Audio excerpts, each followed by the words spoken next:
ஒரு ஊர்ல ஒரு ஆள் இருந்தான். அவனுக்கு ஒரே ஒரு மகள். அவளை நல்ல இடத்துல கட்டி கொடுக்கணும்னு ஆசைப்பட்டான். அதுக்காக மாப்பிள்ளை தேடிட்டு இருந்தான். அவன் கொஞ்சம் வசதியான ஆள். அதனால நிறைய பேர் வந்தாங்க. இருந்தாலும் ஒரு நல்ல குணமுள்ள மாப்பிள்ளையா இருக்கணும் அவன் எதிர்பார்த்தான். அப்படி இருக்கணும்னு தொடர்ந்து முயற்சி பண்ணான். கடைசியா ஒரு 3 பேர் கிடைச்சாங்க. அந்த 3 பேர்ல யாரை தேர்ந்தெடுக்கிறது, இதுதான் அவனுக்கு வந்த குழப்பம். இந்த நிலைமையில ஒரு பெரியவரை தேடி போனான். அவர்கிட்ட தன்னுடைய பிரச்சனையை சொன்னான். அவர் கொஞ்சம் யோசனை பண்ணார். அதுக்கப்புறம் 3 பேரையும் கூப்பிட்டார். இதோ பாருங்கப்பா, உங்க 3 பேருக்கும் 3 மாச கால அவகாசம் தர்றேன். நீங்க இப்ப போகலாம். 3 மாசம் கழிச்சு திரும்பி வரலாம். அப்படி வரும்பொழுது இந்த 3 மாச காலத்துல நீங்க செஞ்ச நல்ல காரியம் ஏதாவது ஒன்று சொல்லணும். அதை வச்சு உங்களில் ஒருத்தரை நாங்க தேர்ந்தெடுத்துக்கிறோம் அப்படின்னு சொன்னாராம்.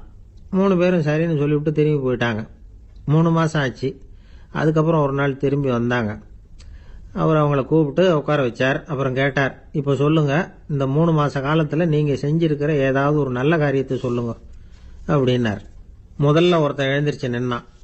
ஐயா, எங்க அப்பா இறந்த பிறகு அவரோட கணக்கு வழக்குகளை எடுத்து பார்த்துக்கிட்டு இருந்தேன். அவர் ஒரு வியாபாரி கிட்ட 10,000 ரூபாய் கடன் வாங்கி இருக்கிறதாக எழுதியிருந்தார். அந்த வியாபாரியும் இப்ப உயிரோட இல்ல. இருந்தாலும் அந்த வியாபாரியோட மகனை தேடி கண்டுபிடிச்சேன். கணக்கு புத்தகத்தை காட்டினேன். எங்க அப்பா உங்க அப்பா கிட்ட 10,000 ரூபாய் கடன் வாங்கி இருக்கிறதாக இதை எழுதியிருக்கிறார். அதனால அதை திருப்பி கொடுக்கறதுக்காக வந்திருக்கிறேன். இந்தாங்க அந்த பணம் அப்படின்னு சொல்லி கொடுத்துட்டு வந்துட்டேன் அப்படின்னு நானும். இதை பெரியவர் கவனமா கேட்டுக்கிட்டார். அதுக்கப்புறம் 2வது இளைஞன் எழுந்திருச்சான். ஐயா, நான் போன மாசம் ஒரு நாள் ராத்திரி வேளையில ஒரு காட்டுப்பாதை வழியா எங்க ஊருக்கு போய்கிட்டு இருந்தேன். அந்த சமயத்துல அந்த வழியா வந்துகிட்டு இருந்த ஒரு வழிபோக்கர்கிட்ட 4-5 திருடர்கள் வம்பு வளர்த்து அவர்கிட்ட இருந்த பொருளை எல்லாம் கொள்ளையடிச்சுக்கிட்டு இருந்தாங்க. நான் உடனே ஒரு குச்சியை எடுத்துட்டு ஓடினேன். அந்த திருடர்களை அடிச்சு விரட்டினேன். பொருளை எல்லாம் மீட்டு அந்த வழிபோக்கர்கிட்ட ஒப்படைச்சேன். அவரை பத்திரமா அழைச்சிட்டு போய் அவர் வீட்டில் விட்டுட்டு வந்தேன் அப்படின்னு நானும். இதையும் பெரியவர் கவனமா கேட்டுக்கிட்டார். அடுத்தபடியா 3வது இளைஞன் எழுந்திருச்சான். ஐயா, போன மாசம் ஒரு நாள் நான் ஒரு மலைப்பாதை வழியா போயிட்டு இருந்தேன். மலைப்பாதை விளிம்புல ஒரு மதகு கட்ட, அது மேல ஒரு ஆள் படுத்து தூங்கிட்டு இருந்தான். அந்த பக்கம் தவறி உருண்டு விழுந்திருந்தான்னா அதில் பாதாளம். அது மலையடி வாரத்தில் போய் தான் விழணும். அவ்வளவு பள்ளம். அது தெரியாம அவன் பாட்டுக்கு தூங்கிட்டு இருந்தான். நான் உடனே அவன்கிட்ட ஓடி போய் குனிஞ்சு அவன் முகத்தை பார்த்தேன். அப்பதான் புரிஞ்சுது, அவன் ஏற்கனவே எனக்கு தெரியும். அவனை எனக்கு நிறைய கெடுதல் பண்ணியிருக்கிறான், இடைஞ்சல் கொடுத்தவன். இருந்தாலும் ஐயோ பாவம்னு நினைச்சு அவனை எழுப்பி பாதுகாப்பா வேற ஒரு இடத்துல படுக்க வச்சுட்டு வந்தேன் அப்படின்னு நானா. பெரியவர் இதையும் கேட்டுக்கிட்டார்.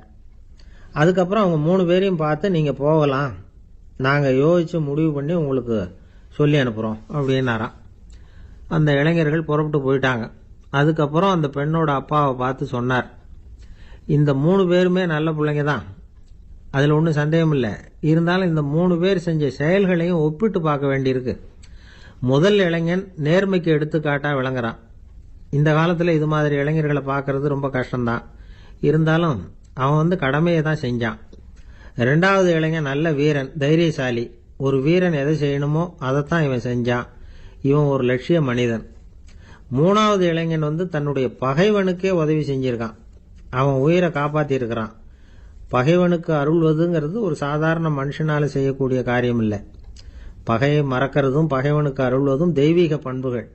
அதனால இவனையே உன்னுடைய மகளுக்கு ஏற்ற மாப்பிள்ளையா தேர்ந்தெடுக்கலாம் அப்படின்னு சொன்னாங்களாம். ஒரு நல்ல நாள்ல அவங்களுக்கு திருமணம் நல்ல விதமா நடந்து முடிஞ்சுதான். இது சுவாமி சின்மயானந்தர் சொல்லி இருக்கிற ஒரு கதை. இதுல இருந்து நாம புரிந்து கொள்ள வேண்டிய ஒரு கருத்து, நமக்கு கெடுதல் பண்ணவங்களுக்கும் நாம நல்லது செய்யணும். ஆனா நடைமுறையில அப்படி நம்மால செய்ய முடியறதில்ல. அதுதான் சிக்கல். நம்மால் ஒருத்தங்கிட்ட கேட்டேன், ஏண்டா உன்னுடைய பகைவன் ஒருத்தன் அது மாதிரி ஒரு மலைப்பாத மதகு கட்டையில படுத்திருந்தா உடனே நீ என்ன நினைப்ப அப்படின்னு கேட்டோம். இது ஒரு அருமையான சந்தர்ப்பம்னு நினைப்பேன் அப்படின்னா. எதுக்குன்னு கேட்டோம். அவனை அந்த பக்கமா உருட்டி கீழே தள்ளுறதுக்கு அப்படின்னா. ஒரு காடு, நல்ல மரம்லாம் செழிச்சு இருந்தது. அப்படிப்பட்ட காட்டுல ஒரு சாது இருந்தார். அவர் எப்படின்னா, எப்பவும் ஒரு மரத்தடியில் உட்காந்துருப்பார். ஏன்னா அவருடைய இருப்பிடமே அதுதான். அவர் என்ன பண்ணுவார், 3 கல் வச்சிருந்தார். செங்கல் மாதிரி இருக்கும், ஆனா அதை விட கொஞ்சம் பெருசா இருக்கும். எதுக்கு அந்த 3 கல்லுன்னா, அதுதான் அவருடைய படுக்கை.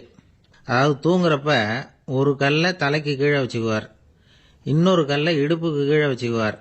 இன்னொரு கல்லை காலுக்கு கீழே வச்சுக்குவார். உடம்ப வந்து அப்படியே ஒரு தகட்டால் மூடிக்குவார். அப்படியே தூங்கி போடுவார். மழை பெய்யுதுன்னு வச்சுங்க, அவர் உடம்பு வந்து 3 கல் மேலே இருக்குதா, அதனால் தண்ணி வந்து அடியில் ஓடி போடும், உடம்பு நனையாது. மேலே தகடு இருக்கிறதுனால மழையும் உடம்புல படாது. அவர் தூக்கமும் கெடாது, நிம்மதியாக தூங்குவார். பகலில் அந்த 3 கல்லையும் ஒரு சேர ஒரு அடுப்பு மாதிரி வச்சு அது மேலே உட்காந்துக்குவார். அதனால் பாம்பு பூச்சி எதுவும் அவரை வந்து தொந்தரவு பண்ணுறதில்ல. அது பாட்டுக்கு நகர்ந்து போயிடும். அவர் பாட்டுக்கு நிம்மதியாக இருப்பார். யாராவது எதையாவது கொண்டுகிட்டு வந்து கொடுத்தா அதை வாங்கி சாப்பிடுவார், அவ்வளவுதான். ஒரு நாள் அந்த நாட்டு அரசன் காட்டுக்கு வேட்டையாட வந்தான். அந்த வழியாக வந்தப்போ இந்த சாது படுத்திருக்கிறத பார்த்தான். பரிதாபப்பட்டான். ஐயோ பாவம், இவர் இப்படி இந்த கல் மேலே உடம்ப வச்சுக்கிட்டு தூங்குறாரு, என்ன பாடுபடுவார். இவரை நாம் வந்து அரண்மனைக்கு அழைச்சிட்டு போய் சுகமாக நிம்மதியாக இருக்கிறதுக்கு வழி செஞ்சு கொடுப்போம், அது ரொம்ப நல்லாயிருக்கும் அப்படின்னு நினச்சான்.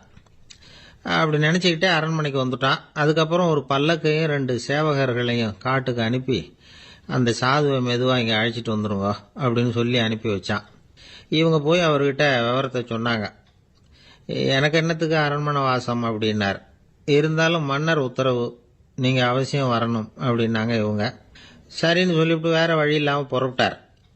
புறப்படும் பொழுது என்ன பண்ணாருன்னா, மறக்காமல் அந்த 3 கல் ஒரு தகடு அதையும் எடுத்து பல்லக்கில் வச்சுக்கிட்டார். என்னத்துக்கு இதையெல்லாம் எடுத்து வைக்கிறாரு அப்படின்னு சொல்லி அவங்க யோசனை பண்ணாங்க. இருந்தாலும் அதை பற்றி ஒன்றும் கேட்கல. பேசாமல் அவரை அழைச்சிட்டு போய் அரண்மனையில் விட்டுட்டாங்க. அரசன் ஓடி வந்தான், வரவேற்றான், அறுசுவை உணவு படைச்சான். அவர் படுக்கிறதுக்கு தங்க கட்டில், பட்டு மெத்தை, இப்படி எல்லாம் ஏற்பாடு பண்ணி வச்சான். இங்கே படுத்து ஓய்வு எடுத்துங்க அப்படின்னு சொல்லிவிட்டு அவன் பாட்டு போயிட்டான்.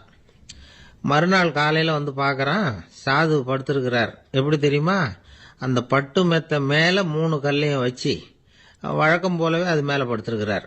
அதுக்கு மேலே தகடு. அரசன் பார்த்துட்டு அதிர்ச்சி ஆயிட்டான். என்ன சுவாமி இப்படி அப்படின்னா, சாது சொன்னார், எனக்கு வந்து தேவையும் இல்லை குறையும் இல்லை, எல்லா இடத்துலையும் எனக்கு ஒரே மகிழ்ச்சி தான் அப்படின்னார். மகிழ்ச்சிங்கிறது தங்க கட்டிலேயோ பட்டு மெத்தையிலேயோ இல்லை, அது வந்து மனசில் இருக்கிற ஒரு விஷயம். உண்மையான மகிழ்ச்சிக்கு வழி வந்து மனப்பக்குவம் அப்படிங்கிறது அந்த அரசனுக்கு புரிஞ்சுதான். இந்த காலத்தில் ஒரு சாமியார், அவரை தேடி ஒரு சீடன் வந்தான்.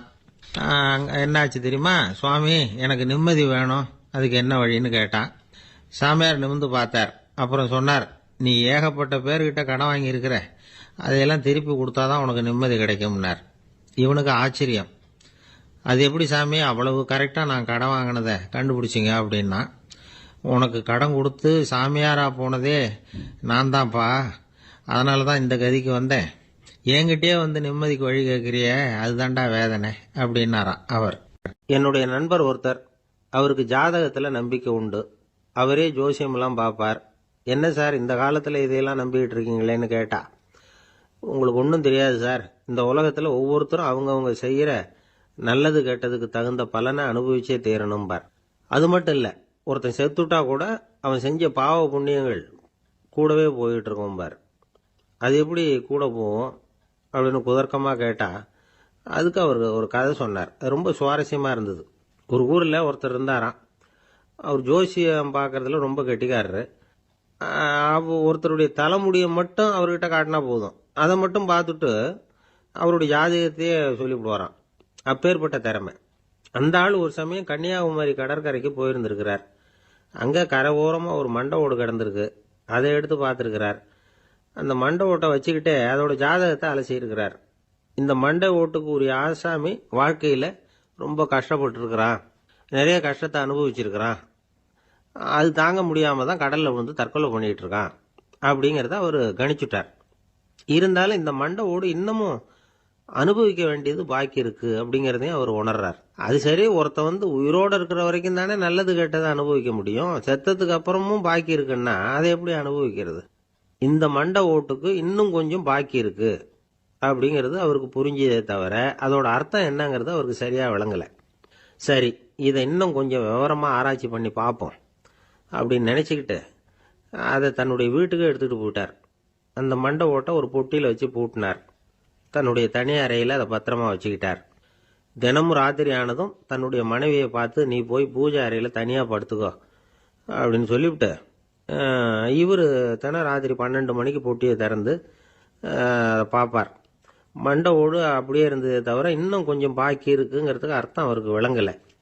அந்த மண்டை ஓட்டுக்கு இன்னும் என்ன பாக்கி இருக்க போகுது. இப்படியே ஒரு 10 நாள் போச்சு. அந்த வீட்டம்மாவுக்கு சந்தேகம் வந்துட்டுது. நம்ம வீட்டுக்காரர் நம்மளை தனியாக ஏன் தூங்க சொல்கிறார் அப்படிங்கிற சந்தேகம். உடனே பக்கத்து வீட்டு அம்மா கிட்ட விஷயத்தை சொல்லியிருக்கிறாங்க. அந்த அம்மா உடனே நீ கவலைப்படாத, நான் கண்டுபிடிச்சி சொல்கிறேன்னு சொல்லிவிட்டாங்களாம். அன்னைக்கு ராத்திரியே ஜன்னல் வழியாக எட்டி பார்த்துருக்குறாங்க. இந்த ஆள் மண்டை ஓட்டை கையில் வச்சுக்கிட்டு அது திருப்பி திருப்பி அப்படியும் இப்படியும் பார்த்துக்கிட்டு இருந்தது தெரிஞ்சுட்டுது. மறுநாள் காலையில் அவரோட மனைவியை பார்த்தாங்க. ஏம்மா, உன் வீட்டுக்காரருக்கு நீ முதல் மனைவியா 2வது மனைவியா அப்படின்னு கேட்டாங்க. எனக்கு தெரிஞ்ச வரைக்கும் நான் ஒருத்தி தான் அவருடைய மனைவின்னாங்க. அப்படி இல்லை, நீ அவருக்கு 2வது மனைவி. முதல் மனைவியின் மண்டை ஓடு தான் அவர் கையில் இருக்குப்போ, அதை தான் அவர் தினமும் ராத்திரியில் எடுத்து பார்த்துக்கிட்டு இருக்கிறாரு அப்படின்னு விட்டாங்க அந்த அடுத்த வீட்டம்மா. அப்படியா விஷயம்னு சொல்லிவிட்டு கணவன் வீட்டில் இல்லாத நேரமாக பார்த்து அந்த மண்டை ஓட்டை எடுத்து கொண்டாந்து ஒரு உரல்ல போட்டு உலக்கையால குத்தி நொறுக்க ஆரம்பிச்சுட்டுது அந்த அம்மா. வெளியே போயிருந்த அந்த ஆள் அப்போதான் உள்ளே நுழைஞ்சார். மண்டை ஓடு உலக்கை கிட்ட குத்து வாங்கிட்டு இருக்கு. அது அனுபவிக்க வேண்டியது இன்னும் கொஞ்சம் பாக்கி இருக்கு அப்படிங்கிறதுக்கான அர்த்தம் எனக்கு இப்பதான் புரிஞ்சுதுன்னாராம் அவர். இந்த கதையிலிருந்து நாம இன்னொரு நீதியையும் புரிஞ்சுக்கணும். அதாவது நம்ம வீட்டை பத்தி நமக்கு தெரியாததெல்லாம் அடுத்த வீட்டுக்காரங்களுக்கு நல்லா தெரியும். ஒரு அம்மா, அவங்களுக்கு 35 வயசு இருக்கும்.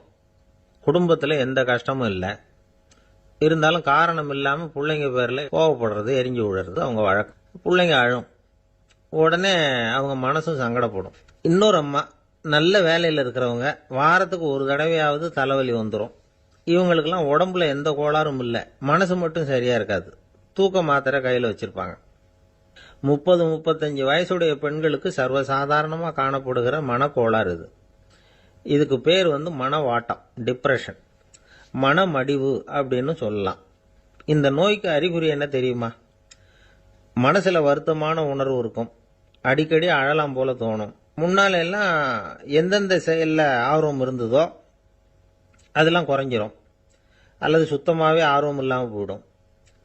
சில பெண்கள் இளம் வயசுல பக்கத்தில் இருக்கிறவங்க கிட்ட கலகலப்பா பேசுவாங்க. வீட்டை அலங்கரிக்கிறதுல ஆர்வம் இருக்கும். இப்போ அதுல எல்லாம் ஆர்வம் இல்லாமல் போயிடும். எந்த வேலை செஞ்சாலும் சீக்கிரம் களைப்பு அடைஞ்சுடுறது மாதிரி ஆயிடும். நமக்கு யாருமே உதவியா இல்லை, நம்ம எல்லாரும் கை விட்டுட்டாங்க போல இருக்குதே அப்படிங்கிற உணர்வுலாம் உண்டாகும். தன்னைத்தானே குறை சொல்லிக்குவாங்க. நாம் தப்பு பண்ணிவிட்டோம் போல இருக்குதே அப்படின்னு தோணும். குற்றம் பண்ணிட்டதா நினச்சி கஷ்டப்படுவாங்க. பசி இருக்காது, தூக்கத்தில் தொந்தரவு இருக்கும். அடிக்கடி செத்து போடலாங்கிற உணர்வு வரும். தற்கொலை பண்ணிக்கலாங்கிற எண்ணம் உண்டாகும். சில பேர் தற்கொலை முயற்சியில் கூட ஈடுபடுவாங்க.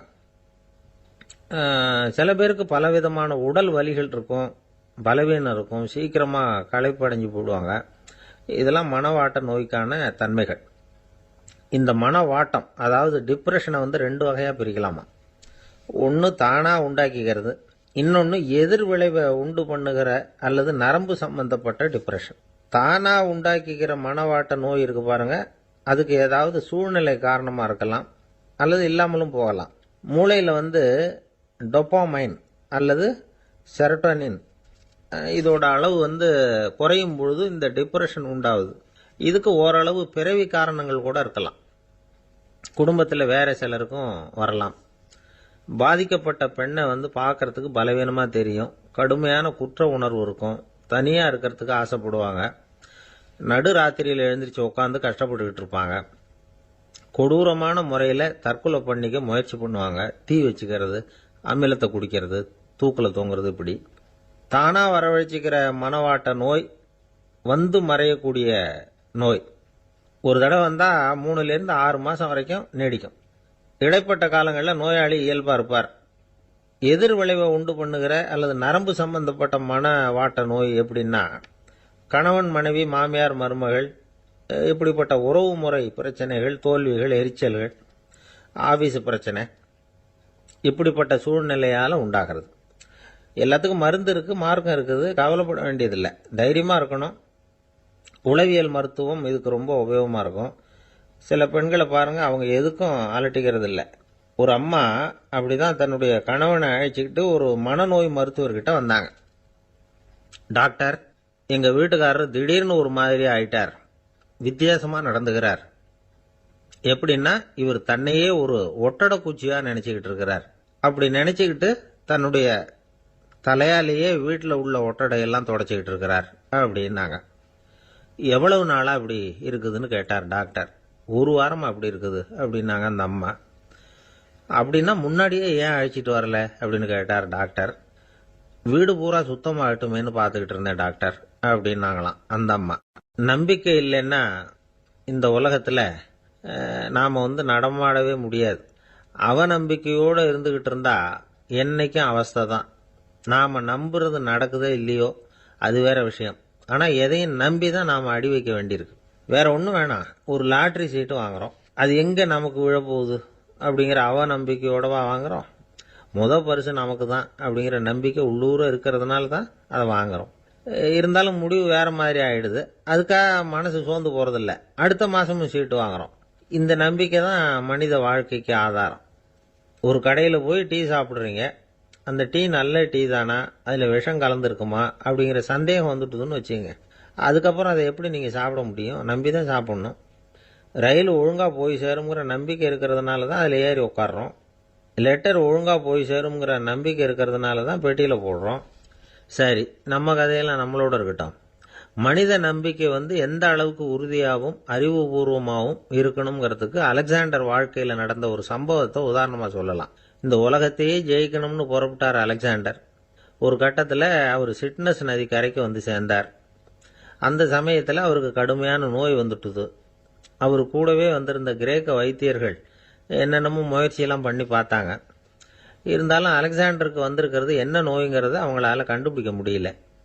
ஏன்னா அந்த பகுதியில் உள்ளவங்களுக்கு மட்டுமே அதிகமாக வரக்கூடிய ஒரு வினோதமான நோயாக இருந்தது அது. ஆனால் அவர் இருக்கிற இடம் எதிரியோட இடம், பாரசீக மன்னனோட ஆளுகைக்கு உட்பட்ட இடம். என்ன பண்ணுறது அப்படின்னு எல்லாரும் யோசனை பண்ணாங்க. பாரசீக மன்னனோட அரண்மனையில் இருக்கிற வைத்தியர் வந்தால் இந்த நோயை குணப்படுத்தி விடுவார் அப்படின்னு சொன்னாங்க. இருந்தாலும் எதிரியோட நாட்டில் இருக்கிற வைத்தியரை கூப்பிட்டு எப்படி நம்பி வைத்தியம் பார்க்க சொல்கிறது அப்படின்னு சொல்லி எல்லாரும் தயங்கினாங்க. ஆனால் அலெக்சாண்டர் தயங்கலை. பரவாயில்ல, அழைச்சிட்டு வாங்கன்னு விட்டார். உடனே அவரை போய் அழைச்சிட்டு வந்துட்டாங்க. அவர் வந்தார். அலெக்சாண்டர் உடம்பை பரிசோதனை பண்ணி பார்த்தார். சரி, இதை குணப்படுத்தி விடலாம், பயப்பட வேண்டியதில்லை. ஆனால் இதுக்கு ஒரு மூலிகை ரசம் தயார் பண்ணி கொடுக்கணும். நான் போய் அதை தயார் பண்ணிட்டு 2 நாளில் திரும்பி வந்துடுறேன் அப்படின்னு சொல்லிவிட்டு போனார் அந்த வைத்தியர். அதே மாதிரி 2 நாளில் திரும்பி வந்தார் மூலிகை ரசத்தோட. இதுக்கு இடையில அலெக்சாண்டரோட தளபதிகளில் ஒருத்தர் ரகசியமாக ஒரு எச்சரிக்கை கடிதம் கொடுத்து அனுப்பியிருக்கிறான். அதை வாங்கி என்ன விஷயம்னு பார்த்தார். இப்போ உங்ககிட்ட வந்திருக்கிற எதிரி நாட்டு வைத்தியரை நம்பாதீங்க, அவன் கொண்டுகிட்டு வந்திருக்கிற மூலிகை ரசத்தில் விஷம் கலந்துருக்குது அப்படின்னு அதில் எழுதியிருக்கு. அதை பார்த்தார் அலெக்சாண்டர். இருந்தாலும் கொஞ்சம் கூட அலட்டிக்கல. வைத்தியர் கொடுத்த மருந்தை வாங்கி கடகடன்னு குடிச்சுட்டு அதுக்கப்புறம் அந்த கடிதத்தில் இருந்த விஷயத்தை அந்த வைத்தியர்கிட்ட சொன்னார். வைத்தியர் திகைச்சு போயிட்டார். தன் மேலே அலெக்சாண்டர் வச்சிருக்கிற நம்பிக்கையை பார்த்து அவருக்கு ரொம்ப வியப்பு. வைத்தியர் உண்மையிலேயே நல்ல மருந்து தான் கொண்டுட்டு கொடுத்துருக்கிறார், அதில் விஷம்லாம் எதுவும் கலக்கலை. அதுக்கப்புறம் அலெக்சாண்டர் அந்த வைத்தியரை பார்த்து சொன்னாராம், நம்பிக்கைங்கிற அச்சாணியை ஆதாரமாக வச்சுக்கிட்டு தான் இந்த உலகம் சுற்றிக்கிட்டு இருக்குது. எனக்கு எதிரியாக இருந்தாலும் பாரசீக மன்னர் ரொம்ப பெரியவர். அப்பேற்பட்ட மன்னருடைய அரண்மனை வைத்தியர் தொழில் நேர்மை இல்லாதவராக இருக்க மாட்டார். அப்படி இருந்தால் அவரை அரண்மனை வைத்தியராக வச்சிருக்கவே மாட்டாங்க அப்படின்னு நம்பினேன். என்னுடைய நம்பிக்கை வீண் போகலை அப்படின்னாராம். இதுதான் மானுட நம்பிக்கைங்கிறது. இந்த காலத்துலேயும் இது மாதிரி இந்த மானுட நம்பிக்கையை ரொம்பவும் சாமர்த்தியமாக கையாளுகிற கெட்டிக்காரங்க சில பேர் இருக்கிறாங்க. ஒரு இந்த காலத்து குரு, அவருக்கு ஒரு சிஷ்யன். குரு முன்னாடி அந்த சிஷ்யன் ரொம்ப பணிவாக நின்று, குருவே, உங்கள் கையால் விஷத்தை கொடுத்தாலும் அதை வாங்கி மடமடன்னு குடிச்சிருவேன் அப்படின்னா. உன்னுடைய குரு பக்தியை மெச்சினேன் அப்படின்னார் குரு. அதுக்கு அந்த சிஷ்யன், அப்படி இல்லை குருவே, உங்ககிட்ட சிஷ்யனாக இருக்கிறத விட உங்கள் கையால் விஷத்தை வாங்கி குடிச்சு விடுறது ரொம்ப நல்லது, அதனால தான் அப்படி சொன்னேன் அப்படின்னா. ஒரு காடு, அங்கே புத்தர் அவர் பாட்டுக்கு நடந்து போய்கிட்டே இருக்கிறார். அவருக்கு பின்னாடி ஒரு குரங்கு, அதுவும் தொடர்ந்து வந்துக்கிட்டே இருக்குது. புத்தர் திரும்பி பார்த்தார். குரங்கு அப்படியே குதிச்சு உயர எழும்பி ஒரு கிளையில் போய் உக்காந்துது. ஏன் இப்படி பண்ணுறேன்னு கேட்டார் புத்தர். என்னை சாதாரணமாக நினைக்க வேணாம், நான் மகாமந்தி, என்னால் எல்லாம் முடியும், முடியாதுங்கிற வார்த்தையே என்னுடைய அகராதியில் கிடையாது. என்ன வேணும்னாலும் செய்வேன் அப்படின்னுது. அப்படின்னா ஒரு பந்தயம் வச்சுக்கலாமான்னாரு இவர். ஓ வச்சுக்கலாமேன்னுது. வேற ஒன்றும் இல்லை, இப்போ நீ மேலே எழும்பி அந்த கிளையில் உட்காந்தது மாதிரி அங்கேருந்து தாவி என் உள்ளங்கையில் வந்து உட்காரணும், அவ்வளவுதான் அப்படின்னார். அப்படி உட்காந்துட்டா என்ன பரிசு அப்படின்னு கேட்டது அது. சொர்க்கத்தில் இருக்கிற மாமன்னன் மரகத சக்கரவர்த்தியை என்னோட வந்து இருக்கும்படியா கூப்பிட்டுக்கிறேன். அந்த சமயத்தில் அவருடைய அரியணை வந்து அங்கே காலியாயிடும், நீ அதில் போய் உட்காந்துக்கலாம். பந்தயத்தில் தோத்துட்டா ஒரு கல்ப காலம் இந்த பூமியில் வாழ வேண்டியிருக்கும். அதுக்கு பிறகுதான் என்கிட்ட வர முடியும். என்ன சொல்ற அப்படின்னார். குரங்குக்கு தாவறது ஒரு பெரிய காரியமா? இது எனக்கு ரொம்ப சாதாரண விஷயம், என்ன இப்பவே தாவட்டுமா அப்படின்னுது. சரின்னு சொல்லி உள்ளங்கையை நீட்டினார். அவருடைய கை தாமரை இலை அளவுக்கு அப்படியே விரிஞ்சுது, குரங்கு சௌரியமா வந்து உட்கார்றதுக்காக. குரங்கு தாவறதுக்கு தயாராச்சு. அதுக்கு முன்னாடி ஒரு சின்ன யோசனை அதுக்கு. இந்த கிளையிலிருந்து அந்த கைக்கு தாவறது எனக்கு ரொம்ப அற்பமான ஒரு வேலை, இது ரொம்ப சாதாரணம், என்னுடைய கௌரவத்துக்கு இது சரியா இருக்காது. அதனால நான் என்ன பண்ண போறேன்னா, இங்கிருந்து கிளையிலிருந்து அப்படியே உயர எழும்ப போறேன். எழும்பி மேல் உலகம் போய் அங்க ஒரு சுத்து சுத்திவிட்டு அதுக்கப்புறம் அங்கேருந்து நேரா வந்து இந்த கையில உட்கார போறேன் அப்படின்னு நினைச்சது. என்ன யோசிக்கிற அப்படின்னார் புத்தர். ஒண்ணுமில்ல, இந்த பாயிரம் பார் அப்படின்னு சொல்லி தாவி உயர போயிட்டுது. கொஞ்ச நேரத்தில் வான உலகத்துக்கே போய் சேர்ந்துட்டுது. அங்க போய் பார்த்தா அங்க ஒரு 5 பளிங்கு தூண்கள் இளம் சிவப்பு நிறத்துல நின்றுகிட்டு இருக்குது. குரங்கு நினைச்சுக்கிட்டது, புத்தர்கிட்ட போய் இந்த பளிங்கு தூண்களை பார்த்தோம்னு சொன்னா அப்படியே திகைச்சு போயிடுவார், இந்த தூண்ல ஏதாவது அடையாளம் செஞ்சுட்டு போகணும் அப்படின்னு அந்த இடத்துல மிதந்துகிட்டே நினைச்சுது. உடனே ஒரு தூணில் எழுதிச்சு. என்ன எழுதிச்சுன்னா, ஒரு மகா ஞானி இங்க வந்துட்டு போறார் அப்படின்னு எழுதிச்சு. எழுதிவிட்டு அப்படியே கீழே தாவி வந்து புத்தரோட உள்ளங்கையில் உட்காந்துது. எப்படி பார்த்தீங்களா என்னுடைய வேலை? வான உலகத்துக்கே போய் அங்கே இருக்கிற 5 பளிங்கு தூண்களை பார்த்துட்டு அதில் நான் வந்த விவரத்தை எழுதி வச்சுட்டு அதுக்கப்புறம் இங்கே வந்திருக்கிறேன் அப்படின்னுது ரொம்ப பெருமையா. அப்படியா அப்படின்னார் புத்தர். ஆமாம், சந்தேகமாக இருந்தால் வாங்க அழைச்சிட்டு போய் காட்டுறேன் அப்படின்னுது அந்த குரங்கு. அதுக்கு தேவையில்லை, அப்படியே கொஞ்சம் கீழே குனிஞ்சு பார் தெரியும் அப்படின்னார் புத்தர். அங்கே பார்த்தா புத்தரோட உள்ளங்கை தெரிஞ்சுது. நல்லா உத்து பார்த்துது. அவரோட ஒரு விரல்ல அது எழுதிய வாசகம் தெரிஞ்சுது. குரங்கு யோசனை பண்ணிச்சு, அப்படின்னா வானத்தில் நான் பார்த்தது புத்தரோட விரல்களா அப்படின்னு யோசிச்சுது. இதை புரிஞ்சுக்கிட்ட உடனே அந்த குரங்கோட கர்வம் அழிஞ்சு போச்சான். நம்ம மனசு தான் இந்த குரங்கு. மனம்ங்கிறதும் ஆணவம்ங்கிறதும் ஒரு நாணயத்தின் 2 பக்கங்கள். மனம் உள்ளவரை ஆணவமும் இருக்கும். மனம் அழிஞ்சாதான் ஆணவம் அழியும். மனம் அழிய வேண்டும் அப்படின்னு பெரியவங்க சொல்றது இந்த அர்த்தத்தில் தான். நம்ம ஆளுங்க சவால் விடுறதெல்லாம் வேற மாதிரி. ஒருத்தன் ஒரு வாய்க்காலை தாண்டுறேன்னு பந்தயம் கட்டி தாண்ட முடியாம வாய்க்காலில் விழுந்து காலை உடைச்சிக்கிட்டு கட்டு போட்டுக்கிட்டு வந்தான். ஏண்டா அப்படின்னு கேட்டாங்க. நான் பந்தயம் கட்டின நேரம் சரியில்லை அப்படின்னா. எப்படிறான்னு கேட்டிருக்காங்க. வாய்க்காலில் தண்ணி இருக்கிற நேரமாக பார்த்து பந்தயம் கட்டியிருக்கணும் அப்படின்னானா. ரொம்ப நாளைக்கு முன்னாடி ஒரு நாள் கோவலன் நாடகம் நடந்தது. எங்க மதுரையில் நடந்தது. அதில் ஒரு முக்கியமான கட்டம். கண்ணகி கிட்ட சிலம்ப வாங்கிக்கிட்டு அதை விற்கிறதுக்காக மதுரை நகருக்கு புறப்படுறான் கோவலன். அந்த சமயத்தில் கண்ணகி பாடுற மாதிரி ஒரு நாடக பாடல் நாடக ஆசிரியர் எழுதினது. அது என்ன பாட்டுன்னா, மா பாவியோர் கூடி வாழும் மதுரைக்கு மன்னா போகாதீர் என்று அப்படின்னு ஆரம்பிக்கும் அந்த பாட்டு. இதுதான் அந்த பாட்டு. இதை கண்ணகி வந்து மேடையில் பாடின உடனே கூட்டத்தில் சலசலப்பு. நம்ம ஊர்லயே வந்து நமக்கு முன்னாடியே நின்றுக்கிட்டு மா பாவியோர் கூடி வாழும் மதுரை அப்படின்னு சொல்றாங்களே, என்ன தைரியம் அப்படின்னு எல்லாம் குழப்பம் பண்ண ஆரம்பிச்சுட்டாங்க. மக்கள் சத்தம் போட ஆரம்பிச்சுட்டாங்க. எதிர்ப்பு குரல் அது பாட்டுக்கு வர வர அதிகமாக போட்டுது. கொண்டுகிட்டு வா அந்த நாடக ஆசிரியரை, எழுதுனது யார் அப்படின்னு ஒரே சத்தம் கூச்சல். வேற வழி இல்லை. மெதுவா மேடைக்கு வந்தார் அந்த நாடக ஆசிரியர். 4 பக்கத்திலிருந்தும் கேள்வி கணைகள். மக்களை பார்த்து கொஞ்சம் அமைதியா இருங்கோ அப்படின்னு சொல்லிவிட்டு தன்னுடைய விளக்கத்தை சொல்ல ஆரம்பிச்சார் அந்த நாடக ஆசிரியர். மா அப்படின்னு சொன்னா திருமகளாகிய லட்சுமி அப்படின்னு அர்த்தம். பா அப்படின்னா கலைமகளாகிய சரஸ்வதி. வி அப்படின்னா மலைமகளாகிய பார்வதி. மா பாவியோர் அப்படின்னா திருமகளும் கலைமகளும் மலைமகளும், இவங்க மூவரும் அப்படின்னு அர்த்தம். இந்த 3 பேரும் வாழ்கின்ற மதுரை புனிதம் நிறைந்தது, சகல செல்வங்களும் நிறைஞ்சது. அப்படிப்பட்ட ஊர்ல நான் வந்து அணிந்து கொள்ளும் இந்த சாதாரண சிலம்பை யார் வந்து வாங்கிக்குவாங்க அப்படிங்கிற எண்ணத்தோட தான் கண்ணகி அப்படி சொல்றா. அதை நினைச்சுதான் நான் எழுதினேன். ஆகவே மதுரையை வந்து ரொம்ப சிரமப்படுத்தணும், ரொம்ப மோசமா எழுதணும் அப்படிங்கிற எண்ணம்லாம் எனக்கு கிடையாது. பெருமைப்படுத்தணும்னு நினைச்சுதான் அப்படி எழுதினேன் அப்படின்னு விளக்கம் கொடுத்தாராம். இந்த விளக்கத்தை கேட்டதும் எல்லாரும் ரொம்ப சமாதானம் ஆயிட்டாங்களாம். இப்படி விளக்கம் கொடுத்த அந்த நாடக ஆசிரியர் யார் தெரியுமா? அவர் தான் தமிழ் நாடக உலகின் முதல் ஆசான் சங்கரதாஸ் சுவாமிகள். அவருக்கு நகைச்சுவை உணர்வும் அதிகம். 1920 திருநெல்வேலியில் அவர் தங்கியிருக்கிறார் நாடகம் நடத்துறதுக்காக. அவர் தங்கியிருந்த வீட்டில் கொசு மூட்டை பூச்சி அதிகமாக இருந்திருக்கு. அவரால் தூங்கவே முடியல.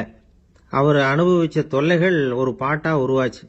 வேடிக்கையாக ஒரு பாட்டு எழுதினாராம். மூட்டையும் கொசுவும் ஒரு வீட்டிலே மீட்டிங் போட்டால் முன்னே நிற்க யாரால் முடியும்? கொசு மோகன ராகம் போல சத்தம் போட்டு முன்னே நின்று செய்திடும் யுத்தம். இதை மறுநாள் நாடகத்தில் கோமாளி வேஷம் போட்ட ஒரு சிறுவனை விட்டு பாட வச்சிருக்காரு. எல்லாரும் சிரிச்சு ரசிச்சாங்களாம். சங்கரதாஸ் சுவாமிகள் கல்யாணமே பண்ணிக்கல, துறவி மாதிரியே வாழ்ந்திருக்கார். தமிழ் நாடக கலைக்கு தன்னையே அர்ப்பணம் பண்ணிட்டவர் அவர். 1922 நவம்பர் மாசத்துல ஒரு நாள் புதுச்சேரியில் அவர் வாழ்க்கை முடிஞ்சுது. அப்போ அவருக்கு வயசு 55. சங்கரதாஸ் சுவாமிகள் நாடக ஆசிரியர் மட்டும் இல்லை, மேடை நாடக இயக்குனர், தயாரிப்பாளர், அவரே ஒரு சிறந்த நடிகர். ஒரு தடவை சாவித்திரி நாடகத்தில் இவர் யமதர்மனா வேஷம் போட்டு நடிச்சிருக்கிறார். நாடகம் பார்த்துக்கிட்டு இருந்த கருவுற்ற ஒரு பெண்மணிக்கு பயத்தினால அங்கேயே குழந்தை பிறந்துட்டு தான். அந்த நிகழ்ச்சிக்கு அப்புறம் இவர் இந்த வேஷம் போடுறப்போலாம் ஜனங்களுக்கு முன்கூட்டியே எச்சரிக்கை கொடுக்க ஆரம்பிச்சிருவாராம். அதாவது அப்படி யாராவது பயப்படுறவங்க இருந்தா கொஞ்சம் கண்ணை மூடிங்க அல்லது எழுந்திரிச்சு போடுங்கன்னு. நடிப்புன்னா அப்படில இருக்கணும். இந்த காலத்தில் நடிகர் ஒருத்தர் சொன்னார், சார், நான் இந்த நாடகத்தில் நடிக்கிறப்போ முகத்தில் நவரசங்களையும் காட்டி நடித்தேன், உணர்ச்சிகளை எல்லாம் நல்லா காட்டி நடித்தேன். அப்படி இருந்தும் ஜனங்கள் கல் எடுத்து மேடையில் வீசிவிட்டாங்க சார் அப்படின்னார். நாடகத்தில் உங்களுக்கு என்ன வேஷம் அப்படின்னு கேட்டாங்க. அது செத்து கிடக்கிற பணமாக நடித்தேன் சார் அப்படின்னார். ஒரு ஊரில் ஒரு ஞானி இருக்கிறார். ரொம்ப பெரிய ஞானி, ரொம்ப வயசாயிட்டுது. கடைசி காலத்தில் அவர்கிட்ட சில பேர் வந்தாங்க. உங்கள் குரு யார் அப்படின்னு கேட்டாங்க. அவர் நிமிர்ந்து பார்த்தார். எனக்கு ஆயிரக்கணக்கான குருமார்கள் உண்டு, அவங்க பேரெல்லாம் சொல்லணும்னா இந்த காலம் பத்தாது. ஆனால் முக்கியமான ஒரு 3 பேரை பற்றி மட்டும் உங்களுக்கு சொல்கிறேன் அப்படின்னாராம். அப்புறம் சொன்னார், அந்த 3 பேரில் ஒருத்தன் ஒரு திருடன். ஒரு சமயம் ஒரு பாலைவனம் வழியாக நான் போய்கிட்டு இருந்தேன். அப்போது வழி தவறி போய் ஒரு கிராமத்துக்கு போயிட்டேன். அது இருட்டு நேரம், நடு ராத்திரி, ஊரே உறங்கி போச்சு. அந்த நேரத்தில் ஒரு ஆள் மட்டும் ஒரு வீட்டு சுவத்தில் ஏதோ பண்ணி உள்ளே நுழையிறதுக்கு முயற்சி பண்ணிட்டு இருக்கிறான். அவங்கிட்ட போய் நான் இன்னைக்கு இங்கே எங்கே தங்க முடியும் அப்படின்னு கேட்டேன். அதுக்கு அவன், இந்த ராத்திரி வேளையில் அது ரொம்ப சிரமம், ஒரு திருடனோட உங்களால் தங்க முடியும்னா நீங்கள் என்னோட தங்கலாம் அப்படின்னா. நான் அவங்க கூட 1 மாதம் தங்கியிருந்தேன். ஒவ்வொரு நாள் ராத்திரியும் இப்போ நான் என்னுடைய வேலைக்கு போகிறேன், நீங்கள் ஓய்வு எடுத்துக்கோங்க அப்படின்னு சொல்லிவிட்டு போவான். அவன் திரும்பி வந்த உடனே உனக்கு ஏதாவது கிடைச்சிதான்னு நான் கேட்பேன். அதுக்கு அவன், இன்னைக்கு ராத்திரி ஒன்றும் இல்லை, நாளைக்கு மறுபடியும் முயற்சி பண்ணுவேன் அப்படின்பா. எப்பவும் அவன் நம்பிக்கை இழந்ததே கிடையாது, எப்பவும் சந்தோஷமாகவே இருப்பான். நானும் ரொம்ப காலமாக தியானம் பண்ணிக்கிட்டே இருந்தேன், ஒன்றுமே நடக்கலை. ஆனால் நான் என்ன பண்ணேன் தெரியுமா? மனசு வருத்தப்படும், நம்பிக்கை இழந்துருவேன். அப்போல்லாம் அந்த திருடனுடைய விடாமுயற்சி தான் ஞாபகத்துக்கு வரும். அதனால் அந்த திருடன் எனக்கு ஒரு குரு. என்னுடைய 2வது குரு யாருன்னா அது ஒரு நாய். இது எப்படின்னா, ஒரு சமயம் எனக்கு ரொம்ப தாகமாக இருந்தது. ஒரு நதியை நோக்கி போய்கிட்டு இருந்தேன். அப்போ ஒரு நாயும் வந்தது. அதுக்கும் தாகம். ஓடி ஆற்றை பார்த்தது. அதோட நிழல் ஆற்றுல தெரிஞ்சது. அதை பார்த்ததும் பயந்துட்டுது. அதாவது அது தன்னுடைய சொந்த உருவத்தையே கண்டு பயந்தது. அதை பார்த்து குறைக்குது, திரும்பி ஓடிச்சு. ஆனால் அதுக்கு தாகம் அதிகமாக இருந்ததுனால அது மறுபடியும் திரும்பி வந்தது. பார்த்தா மறுபடியும் தண்ணியில் நாயோட உருவம் தெரியுது. இப்படி சில தடவை பண்ணிச்சு. இருந்தாலும் கடைசியில் தண்ணியில் குதிச்சுட்டுது துணிஞ்சி. இப்படி குதிச்ச உடனே அதோட உருவமும் மறைஞ்சுட்டுது. இதை பார்த்தேன். நான் என்ன புரிஞ்சுக்கிட்டேன்னா, எவ்வளவுதான் பயம் இருந்தால் கூட ஒருத்தன் தைரியமாக காரியத்தில் இறங்கணும் அப்படிங்கிறத புரிஞ்சுக்கிட்டேன். இந்த போதனை அந்த நாய்கிட்ட இருந்து எனக்கு கிடைச்சிது. இது ஒன்று. அடுத்தது என்னுடைய 3வது குரு யாருன்னா அது ஒரு சின்ன குழந்தை. நான் ஒரு சமயம் ஒரு நகரத்துக்கு போனேன். அங்கே ஒரு குழந்தை எரிகிற மெழுகுவத்தி ஒன்று எடுத்துக்கிட்டு வந்தது. நான் அந்த குழந்தைய பார்த்து வேடிக்கையாக கேட்டேன், ஏன் பாப்பா, இந்த மெழுகுவத்தியை நீயாவே கொளுத்துனியா அப்படின்னு கேட்டேன். ஆமான்னுது அந்த குழந்தை. சரி, இந்த மெழுகுவத்தி முன்னாடி எரியாமல் இருந்தது, இப்போ எரியுது. இந்த மெழுகுவத்திக்கு வெளிச்சம் எங்கேருந்து வந்தது, அதை எனக்கு காட்ட முடியுமா அப்படின்னு கேட்டேன் அந்த குழந்தைகிட்ட. இதுக்கு அந்த குழந்தை சிரிச்சுக்கிட்டு அந்த மெழுகுவத்தியை ஊதி அணைச்சுட்டுது. அதுக்கப்புறம் என்னை பார்த்து கேட்டது, இப்ப இந்த மெழுகுவத்தியின் வெளிச்சம் போனதை பார்த்தீங்க இல்லையா, அது எங்க போச்சுன்னு எனக்கு சொல்லுங்க அப்படின்னுது. அந்த குழந்தை இப்படி கேட்டதும் என்கிட்ட இருந்த ஆணவம் அழிஞ்சுட்டுது. நான் படிச்சதெல்லாம் அந்த வினாடியில சுக்கு நூறா போயிட்டுது. என்னுடைய முட்டாள்தனத்தை நான் உணர்ந்தேன் அப்படின்னு இவ்வளவும் அந்த ஞானி விவரமா சொன்னாராம். அதனால நாம இன்னார்கிட்ட இருந்து தான் இதை கத்துக்கணுங்கிறது இல்லை, யாருகிட்ட இருந்தும் எதையும் கத்துக்கலாம். நம்மால் ஒருத்தன் ஒரு நாய் வளர்த்துக்கிட்டு இருந்தான். அந்த நாய்க்கு வால் கிடையாது. யாரோ ஏற்கனவே வெட்டி எடுத்துட்டாங்க. இந்த நாய் தான் சார் எனக்கு குரு, அதுகிட்டே இருந்து கூட நான் பாடம் கற்றுக்கிட்டு இருக்கிறேன் அப்படின்னா. அப்படி என்ன கற்றுக்கிட்டேன் இந்த வால் இல்லாத நாய்கிட்டே இருந்து அப்படின்னு கேட்டோம். நாம் யாருக்கிட்டையும் வாலாட்டக்கூடாது அப்படிங்கிற பாடத்தை அதுகிட்டே இருந்து தான் நான் கற்றுக்கிட்டேன் அப்படின்னா. ஒரு குரு, இளம் சீடர்கள் எதிரில் உட்காந்துருக்கிறாங்க. குரு பாடம் நடத்திக்கிட்டு இருக்கிறார். சீடர்களுக்கு ஒரு ஆசை, அதாவது ஒரு முக்கியமான மந்திரத்தை நம்ம குருநாதர்கிட்ட இருந்து கத்துக்கணும் அப்படிங்கிறது அவங்க ஆசை. அது என்ன மந்திரம்னா, இறந்தவரை உயிர்ப்பிக்கக்கூடிய புனித மந்திரம், அதாவது செத்தவங்களுக்கு மீண்டும் உயிர் உண்டாக்குகிற மந்திரம். குருவே, தயவு பண்ணி அந்த மந்திரத்தை எங்களுக்கு உபதேசிக்கணும் அப்படின்னு கேட்டாங்க. அது ரொம்ப ஆபத்தானது, அது என்னத்துக்கு உங்களுக்கு வேண்டாமேன்னாராம் குரு. எங்களுடைய நம்பிக்கை உறுதிப்படுறதுக்காகத்தான் கேட்குறோம், வேற ஒன்றும் இல்லை அப்படின்னாங்களாம் சீடர்கள். பக்குவப்படாத அறிவுங்கிறது ரொம்ப ஆபத்தானது அப்படின்னாராம் குரு. இது சீடர்களுக்கு புரியல. அது எப்படிங்க பக்குவப்படாத அறிவு ஆபத்தானதுன்னு சொல்றீங்க, அப்படின்னா என்ன அப்படின்னு கேட்டிருக்காங்க சீடர்கள். குரு அதுக்கு விளக்கம் கொடுத்தாராம். அந்த மந்திரத்தை எப்போ பயன்படுத்தணுங்கிறது முக்கியம். அதை அறியக்கூடிய ஞானம் ஏற்படுகிற வரைக்கும் அதை தெரிஞ்சுக்காம இருக்கிறது தான் நல்லது, இல்லைன்னா ஆபத்துன்னாராம். ஆனா அந்த சீடர்கள் அதை கேட்குற மாதிரி இல்லை, ரொம்ப பிடிவாதம் பண்ண ஆரம்பிச்சுட்டாங்க. சரி வாங்க சொல்றேன்னார் குரு. எல்லாரும் வந்தாங்க. அந்த புனித மந்திரத்தை அவங்களுக்கு ரகசியமா உபதேசம் பண்ணார். உபதேசம் பண்ணிவிட்டு அவங்களுக்கு எச்சரிக்கையும் கொடுத்தார். இந்த மந்திரத்தை நல்லா ஆராய்ச்சி பார்த்ததுக்கு அப்புறம் தான் உச்சரிக்கணும், அவசரப்பட்டு எதுவும் செஞ்சிடக்கூடாது அப்படின்னு ஒரு தடவைக்கு பல தடவை எச்சரிக்கை கொடுத்தார். சரின்னு சொல்லிவிட்டு அவங்கெல்லாம் மந்திரத்தை கற்றுக்கிட்டு எழுந்திரிச்சு போயிட்டாங்க. ஒரு நாள் அந்த சீடர்கள் எல்லாம் மணற்பாங்கான இடத்துல அப்படியே நடந்து போயிட்டு இருக்கிறாங்க. ஒரு பாலைவன பகுதி மாதிரி ஒரு இடம். அங்க ஒரு இடத்துல எலும்புகள் குவியலா கிடந்தது. உடனே இந்த சீடர்கள் முன்ன பின்ன யோசிக்காம, தியானமும் பண்ணாம, அந்த மந்திரத்தோட பயனை சோதிச்சு பார்க்கணும் அப்படின்னு நினைச்சுக்கிட்டு அந்த மந்திரத்தை உச்சரிக்க ஆரம்பிச்சுட்டாங்க. அவ்வளவுதான். உடனே என்னாச்சு தெரியுமா, அந்த எலும்புகள் எல்லாம் ஓநாய்களா மாறி அவங்கள துரத்த ஆரம்பிச்சுட்டுது. சீடர்கள் எல்லாம் தலைதெறிக்க ஓட ஆரம்பிச்சுட்டாங்க. ஓநாய்களும் விடல, அவங்கள துரத்தி பிடிச்சி கடிச்சு கொதற ஆரம்பிச்சுட்டுது. அப்பதான் அந்த சீடர்களுக்கு குரு சொன்ன அறிவுரையோட அர்த்தம் புரிஞ்சுது. பக்குவப்படாத அறிவு ஆபத்தானது அப்படிங்கிறது. அதனால இதுல இருந்து நாம தெரிஞ்சுக்க வேண்டியது என்னன்னா, நாம நம்ம அறிவை வளர்த்துக்கிட்டா மட்டும் போதாது, அந்த அறிவை எப்போ எப்படி பயன்படுத்தணும் அப்படிங்கிற பக்குவமும் நமக்கு வரணும். அப்பதான் வாழ்க்கை நல்லபடியா அமையும், இல்லைன்னா இடைஞ்சல் தான். இந்த காலத்துல சில சின்ன பிள்ளைங்களுக்கே அறிவு ரொம்ப பக்குவப்பட்டிருக்குங்கிறத உணர முடியுது. ஒரு சின்ன பையன் பள்ளிக்கூடத்தில் மார்க் லிஸ்ட் கொடுத்தாங்க, வாங்கிக்கிட்டு அவசரமா வீட்டுக்கு ஓடினான். எதிரில் வந்த ஒருத்தர் கேட்டார், என்ன அவசரம், ஏன் இப்படி வேகமா ஓடுறேன்னார். எங்க அம்மா கிட்ட அடி வாங்கணும், அதுக்காக தான் ஓடுறேன்னா. அடி வாங்கறதுக்கா இவ்வளவு அவசரம்னார் அவரு. அப்படி இல்லைங்க, நான் போறதுக்குள்ள எங்க அப்பா வீட்டுக்கு வந்துட்டாருன்னா அவர்கிட்ட அடி வாங்க வேண்டியிருக்கும், அதை அவாய்ட் பண்றதுக்காக இப்படி ஓடுறேன் அப்படின்னு அந்த பையன். ஒருத்தர் ரொம்ப கவலையோட உட்கார்ந்துருந்தார். எதை பத்தி சார் கவலைப்படுறீங்கன்னு கேட்டோம். எதிர்காலத்தை பத்தி கவலைப்படுறேன்னார். ஏன்னு கேட்டோம். என்ன பண்றதுன்னே தெரியல சார், எதிர்காலம் ஒரே இருட்டா இருக்கு, பாதையே புரியலன்னார். இன்னைக்கு நம்ம இளைஞர்கள் பல பேருக்கு எதிர்காலம் இருட்டாதான் தெரியுது. அவங்கெல்லாம் இந்த கதையை கொஞ்சம் கேட்கணும். ஒரு மலை அடிவாரத்தில் ஒரு சின்ன கிராமம். அந்த மலை ரொம்ப உயரமானது, அடர்த்தியா செடி கொடிகள் மரங்கள் அதில் மண்டி கிடக்குது. பகல் வேளையில இருட்டா தான் இருக்கும், அவ்வளவு அடர்த்தி. அந்த மலை உச்சியில ஒரு கோவில். முத நாள் ராத்திரியே புறப்பட்டாதான் காலையில அந்த கோயிலுக்கு போய் சேர முடியும். கிராமத்து இளைஞன் ஒருத்தன் அந்த மலை உச்சிக்கு போக வேண்டியிருந்தது. கையில ஒரு விளக்கை எடுத்துக்கிட்டு முத நாள் ராத்திரியே புறப்பட்டான். புறப்பட்டு போனவன் கிராமத்து எல்லையிலேயே நின்னுட்டான். ஏன் தெரியுமா, அவன் கையில இருந்த விளக்கோட வெளிச்சம் 10 அடி தூரத்துக்கு தான் தெரியுது.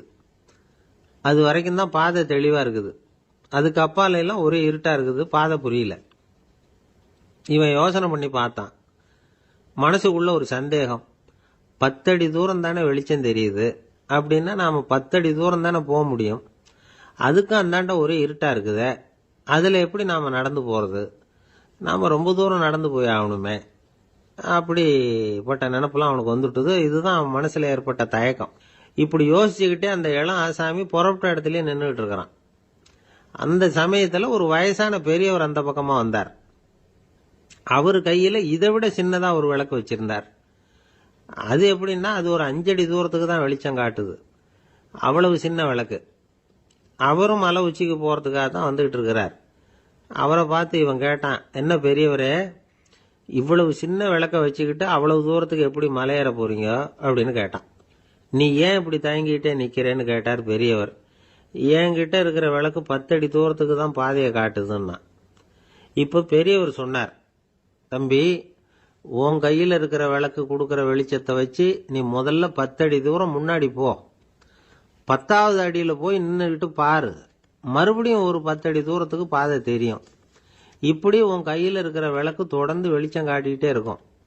நீ முன்னேற முன்னேற அந்த வெளிச்சமும் முன்னேறும்.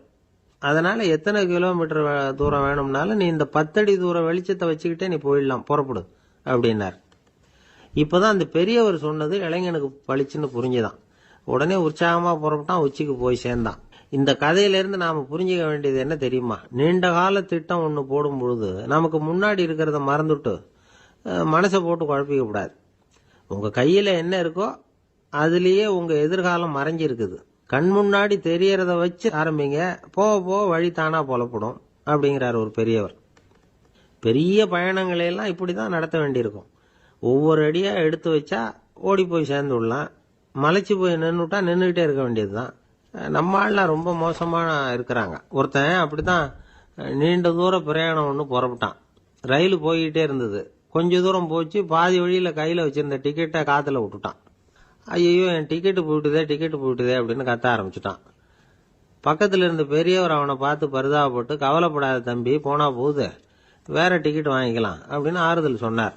அதுக்கு அவன் சொல்றான், சார், நான் அதுக்காக அழல, அந்த டிக்கெட்டு கிடைச்சாதானே நான் எந்த ஊருக்கு போகணுங்கிறது எனக்கு தெரியும் அப்படிங்கிறான். ஒரே ஒரு ஊர்ல ஒரு பாதிரியார் இருந்தார்.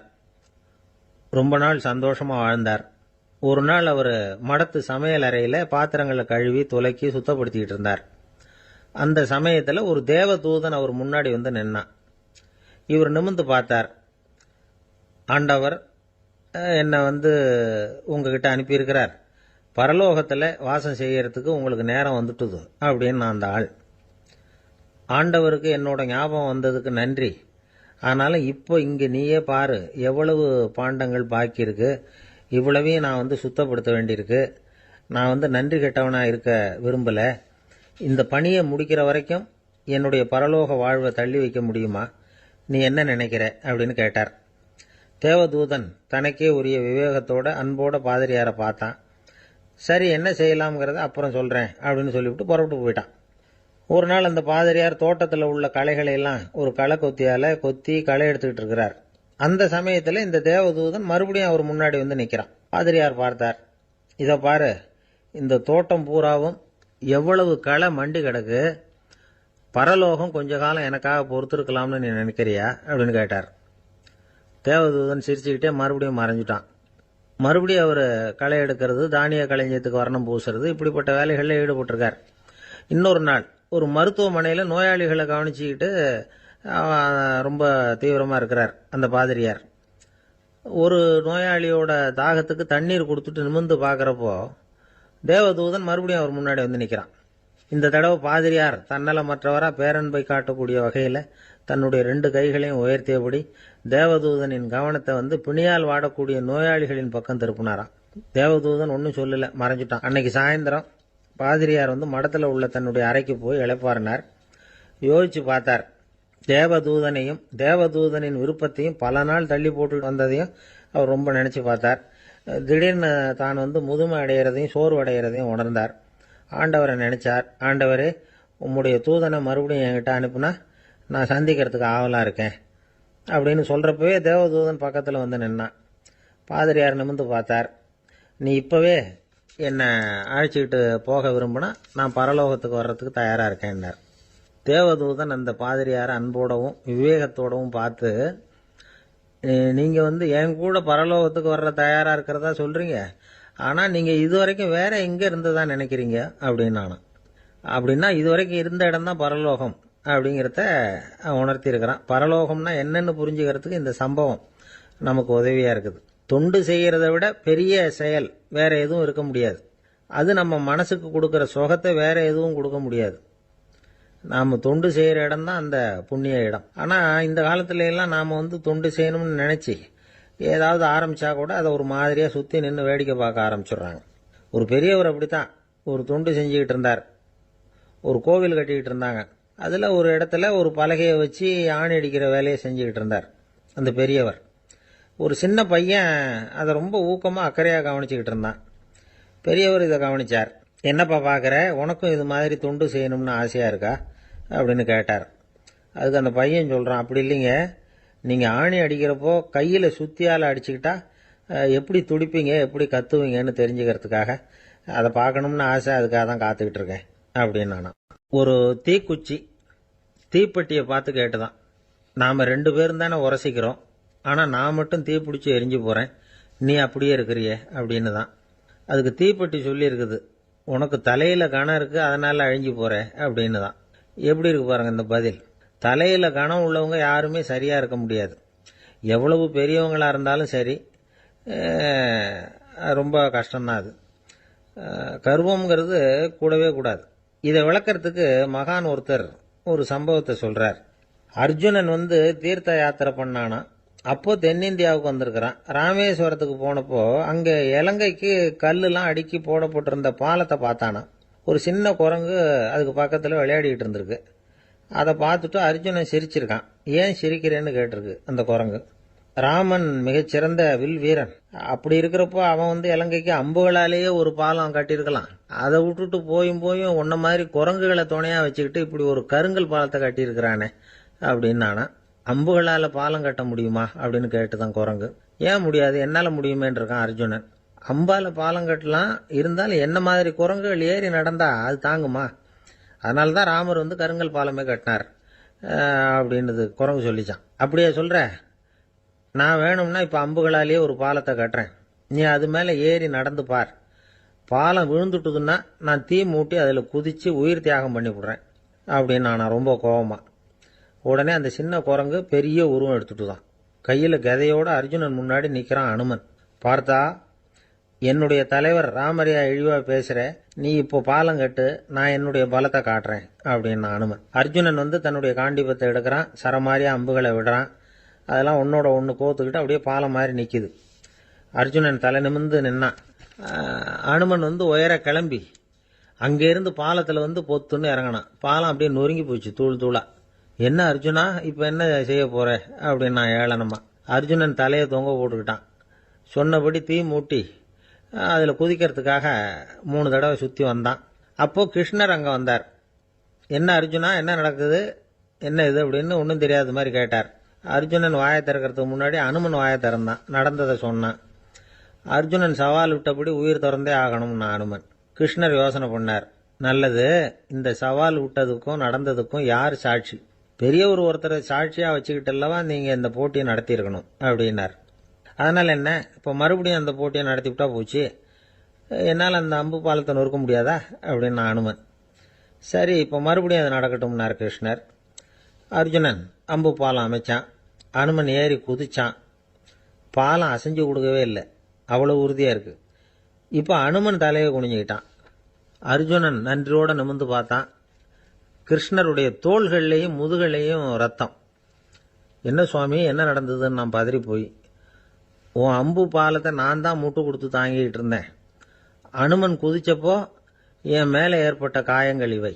பின்ன உன்னுடைய அம்பு பலத்தினாலேயா பாலம் நின்னுதுன்னு நினைக்கிற அப்படின்னாராம்.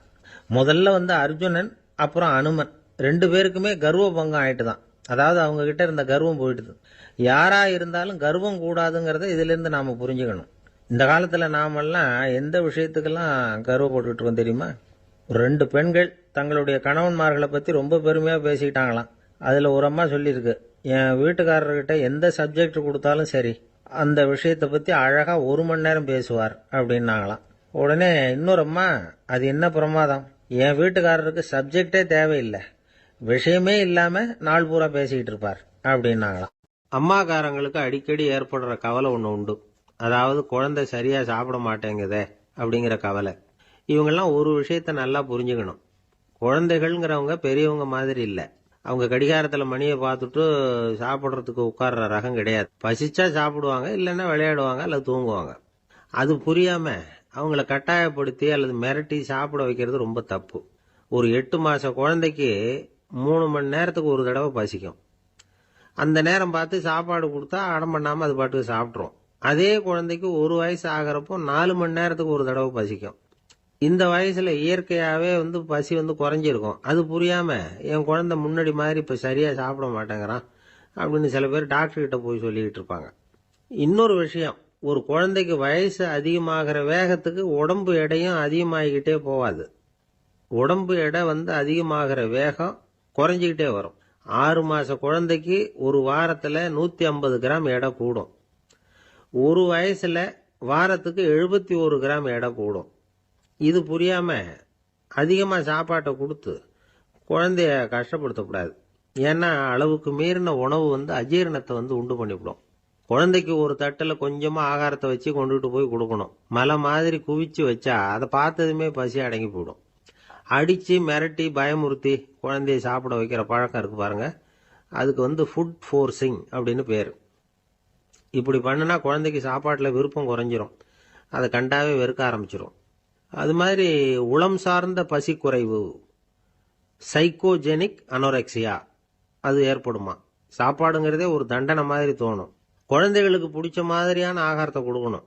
சத்து அதிகம் இருக்குங்கிறதுக்காக அதுக்கு பிடிக்காத ஆகாரத்தை கொடுத்து கட்டாயப்படுத்தக்கூடாது. குழந்தைகளுக்கு 2 வயசு ஆகிறப்போ இயற்கையாகவே எதிர்மறை குணம் உண்டாகும். அதாவது அந்த எதிர்மறையாக பேசுறது. இது மாதிரி சமயங்களில் நாம் என்ன சொல்கிறோமோ அதுக்கு நேர்மாறாக நடந்துக்கும். ஏட்டிக்கு போட்டி. சாப்பிட சொன்னால் விளையாட போவோம், விளையாட சொன்னால் சாப்பாடு கேட்கும். இதை புரிஞ்சுக்கிட்டு நடந்துக்கணும். குழந்தை சொன்ன பேச்சை கேட்கலேன்னு கோவப்படக்கூடாது. குழந்தை வளர வளர பிடிவாத குணம் வர்றது சகஜம். கேட்டதை வாங்கி கொடுத்தாதான் சாப்பிடுவேன் அப்படின்னு பிடிவாதம் பண்ணும். வாங்கி கொடுத்து விடுறது தான் உத்தமம். நீங்களும் அதுகிட்ட பிடிவாதம் பண்ணிட்டு இருக்கக்கூடாது. ஏன்னா கேட்டது கிடைக்கலையேங்கிற ஏமாற்றம் கூட குழந்தையோட பசியை குறைச்சிரும். கேட்டது கிடைச்சுட்டா பசி அதிகமாகும். கொடுத்ததை மலமலன்னு சாப்பிட்றோம். குழந்தைகளுக்கு கண்ட கண்ட நேரத்தில் சாப்பிட்றதுக்கு எதையாவது வாங்கி கொடுத்துக்கிட்டு இருந்தா சாப்பாட்டு நேரத்தில் சாப்பிடாம அடம் பண்ண ஆரம்பிச்சிடும். பள்ளிக்கூடம் போகிற பிள்ளைங்க காலை உணவை சரியாக சாப்பிட மாட்டாங்க. அச்சம், அவசரம், பரபரப்பு இதெல்லாம் தான் காரணம். பள்ளிக்கு புறப்படுறதுக்கு ஒரு 3/4 மணி நேரத்துக்கு முன்னாடியே சாப்பாடு போட்டுருங்க, அது சரியாக போடும். படிக்கிற குழந்தைகள் உடல் சோர்வு, மனச்சோர்வு இது காரணமாக கூட சாப்பிட மறுக்கிறது உண்டு. இப்போ உதாரணமாக சாயந்தரம் விளையாடி விட்டு வீட்டுக்கு வந்ததும் சாப்பிட சொன்னால் வேணாம்பாங்க. இது உடல் சோர்வு. ரொம்ப நேரம் வீட்டு பாடங்களை செஞ்சு முடித்த கையோடு சாப்பிட சொன்னாலும் அவங்களால சரியாக சாப்பிட முடியாது. இது உளச்சோர்வு, அதாவது மனச்சோர்வு. இதை தவிர குழந்தைகளுக்கு உடல் நலக்குறைவு ஏற்பட்டால் கூட சாப்பிட மறுக்கிறது உண்டு. சில மருந்து மாத்திரைகள் கூட பசியை குறைச்சிரும். அதனால் சரியாக தெரிஞ்சுக்கிட்டு குழந்தைகளை சாப்பிட வைக்கணும். அது புரியாமல் கையில் சாப்பாட்டு தட்டை வச்சுக்கிட்டு குழந்தைகளை விரட்டிக்கிட்டு அலையக்கூடாது. ஒரு சின்ன பையன் சொன்னான், எங்கள் அம்மா சாப்பாடு போடுறது தெரிஞ்சால் நான் உடனே வீட்டை விட்டு வெளியில் ஓடி போடுவேன் அப்படின்னா. ஏன் அப்படி பண்ணுறேன்னு கேட்டோம். எங்கள் அப்பா கூட அது மாதிரி தான் சார் பண்ணுவார் அப்படிங்கிறான். அந்த காலத்தில் அண்ணாமலை ரெட்டியார்னு ஒருத்தர் இருந்தார். அவர் வெங்கனூர் அப்படிங்கிற கிராமத்தில் இருந்தார். அங்கேருந்து விருத்தாசலம் கோவிலுக்கு தவறாமல் போயிட்டு வந்துக்கிட்டு இருந்தார். இடையில வெள்ளாறு. அதில் ஒரு சமயம் வெள்ளம் வந்துட்டுது. இவரால் போக முடியல. அதோட விளைவு வெங்கனூர்லேயே ஒரு கோவில் கட்டணும் அப்படின்னு முடிவு பண்ணார், சிவாலயம். அந்த சமயத்தில் வடநாட்டில் பஞ்சம். அதனால் அங்கிருந்த பல சிற்பிகள் தென்னாட்டை நோக்கி வர ஆரம்பித்தாங்க. அவங்க வெங்கனூர் வழியாக வர்றது தெரிஞ்சதும் இவர் போய் பார்த்தார். இங்கே ஒரு கோவில் கட்டணும், அதுக்கு நீங்கள் உதவணும்னார். பஞ்ச காலத்தில் இப்படி ஒரு வாய்ப்பு கிடைச்சதில் அவங்களுக்கும் ரொம்ப மகிழ்ச்சி. உற்சாகத்தோடு ஒத்துக்கிட்டாங்க. ஆலய திருப்பணி ஆரம்பமாச்சு. அவங்களுக்கு வேண்டிய எல்லா வசதிகளையும் இவர் செஞ்சு கொடுத்தார். அவங்களுக்கு எந்த குறையும் இல்லாமல் பார்த்துக்கிட்டார். அது மட்டும் இல்லை, ஒவ்வொரு நாளும் அங்கே வருவார். உங்களுக்கு என்ன வேணும், எது வேணும்னு கேட்பாரு. ஏதாவது குறை இருந்தால் சொல்லுவாங்க, உடனே தீர்த்து வைப்பார். இவரும் கேட்பார், எந்த குறையாக இருந்தாலும் என்கிட்ட சொல்லுங்க அப்படின்னு சொல்லுவார்.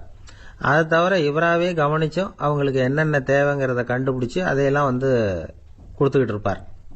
என்ன தேவைன்னாலும் அதை நிறைவேற்றி வச்சுருவார். அந்த சிற்பிகளின் தலைவன் ஒருத்தன், அந்த ஆளுக்கு வெத்தலை பாக்கு போடுறது பழக்கம். இதை தெரிஞ்சுக்கிட்டு அதுக்காகவே ஒரு ஆளை ஏற்பாடு பண்ணார். வேணுங்கிறப்போலாம் நீ வெத்தலை சீவல் மடித்து கொடுக்க வேண்டியது உன் வேலை அப்படின்னு ஒருத்தனை ஏற்பாடு பண்ணிட்டார்.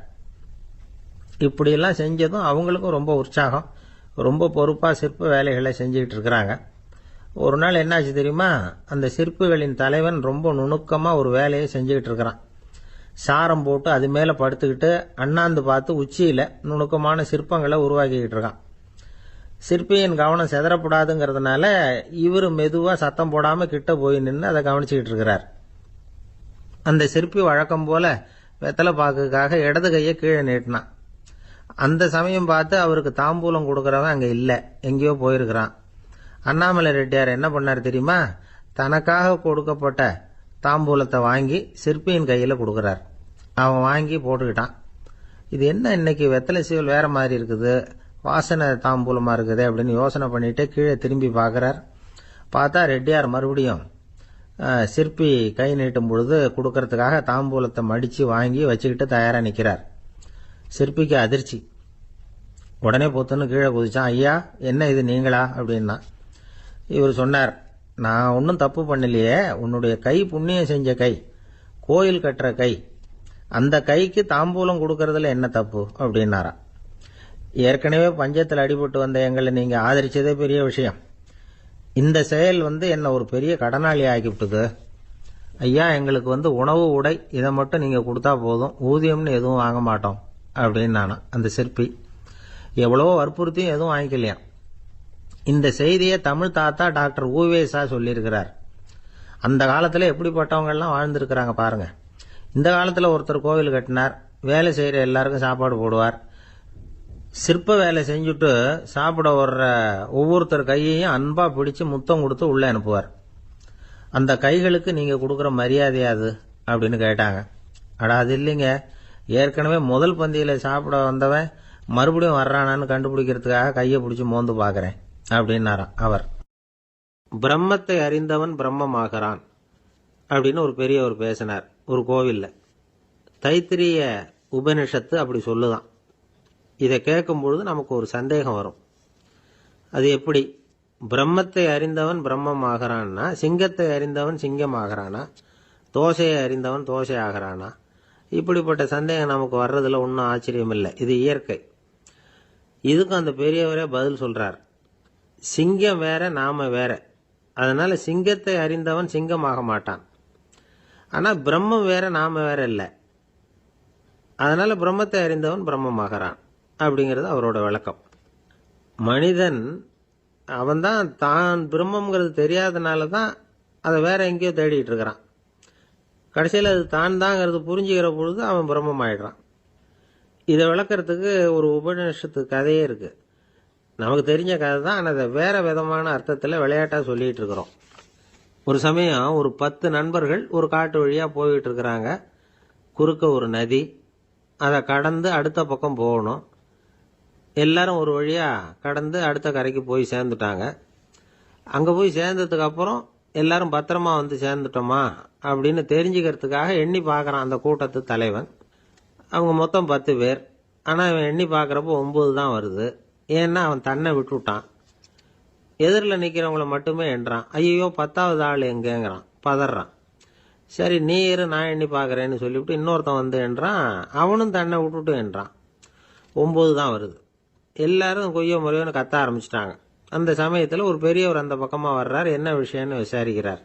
10வது ஆளை 6 அடிச்சுட்டு போட்டுது அப்படின்னு சொல்லி இவங்க அழறாங்க. சரி அழாதீங்க அப்படின்னு சொல்லி அந்த தலைவனை பார்த்து இப்படி வாங்குறார். வர்றான். இப்போ எனக்கு முன்னாடி ஒரு தரம் எண்ணு பார்க்கலாம்ங்கிறார். 1 2 3ன்னு ஆரம்பித்து 9ல் முடிக்கிறான். உடனே பெரியவர் நீ தான் அந்த 10வது ஆள் அப்படிங்கிறார். இது உண்மை. நாம தான் அது. நாம தான் நம்மளை வேற எங்கேயோ தேடிட்டு இருக்கிறோம். நாம எங்கேயோ தேடிட்டு இருக்கிறோமே, அந்த பிரம்மம் நாம தான். இப்படி ஒரு பெரிய உண்மையை விளக்கறதுக்காக தான் அப்படி ஒரு கதை சொல்லப்பட்டது. ஆனால் அதை நாம் வேற விதமாக வேடிக்கையாக உபயோகப்படுத்திக்கிட்டு இருக்கிறோம்.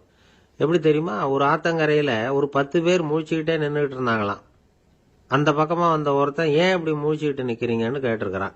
எங்களுக்கு நீச்சல் தெரியாது, நாங்கள்லாம் அடுத்த கரைக்கு போய் சேரணும் அப்படின்னு நாங்களாம். சரி, நான் கொண்டுட்டு போய் விடுறேன். எல்லாரும் அக்கறைக்கு போய் சேர்ந்த உடனே ஆளுக்கு ₹1 வீதமாக மொத்தம் ₹10 எனக்கு கொடுக்கணும் அப்படின்னு இருக்கான் இவன். சரின்னு ஒத்துக்கிட்டாங்க. இவன் ஒவ்வொருத்தராக கையை பிடிச்சி மெதுவாக ஆற்றுல இறக்கி அழைச்சிட்டு போயிட்டான். 9 பேரை கரை சேர்த்துட்டான். 10வது ஆள் பாதி ஆற்றுல போயிட்டு இருக்கிறப்போ திடீர்னு வெள்ளம் வந்துட்டுது. புடி நழுவி போச்சு. கையை விட்டுட்டான். வெள்ளம் அடிச்சிட்டு போட்டுது.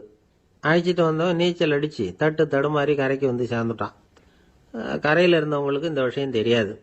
இருந்தாலும் இவன் உடம்பு பூரா நனைஞ்சி கொஞ்சம் அதிகமாக மூச்சு வாங்க நின்றுக்கிட்டு இருந்தானா, ஏங்க ஏன் இப்படி மூச்சு வாங்குது, என்ன விஷயம் அப்படின்னு கேட்டாங்களாம். அதுக்கு இவன் கொஞ்சமாக அலட்டிக்காம சொன்னானா, வேற ஒன்றும் இல்லை, நீங்கள் கொடுக்க வேண்டிய ₹10 ₹1 குறைஞ்சி போச்சு, அவ்வளவுதான் அப்படின்னா.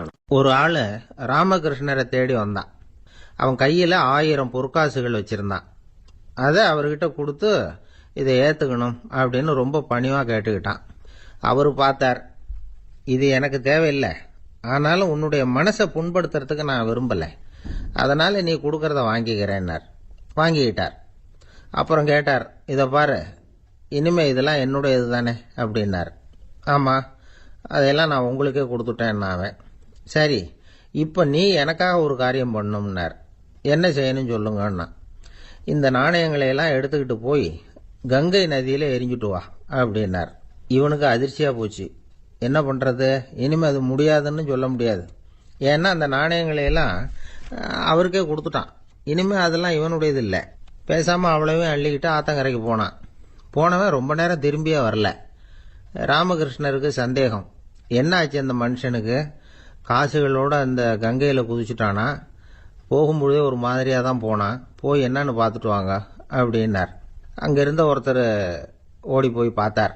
அவர் போய் பார்க்கும் பொழுது அவன் அங்கே இருந்தான். அதுக்கப்புறம் அவர் திரும்பி வந்தார். வந்து விவரத்தை சொன்னார்.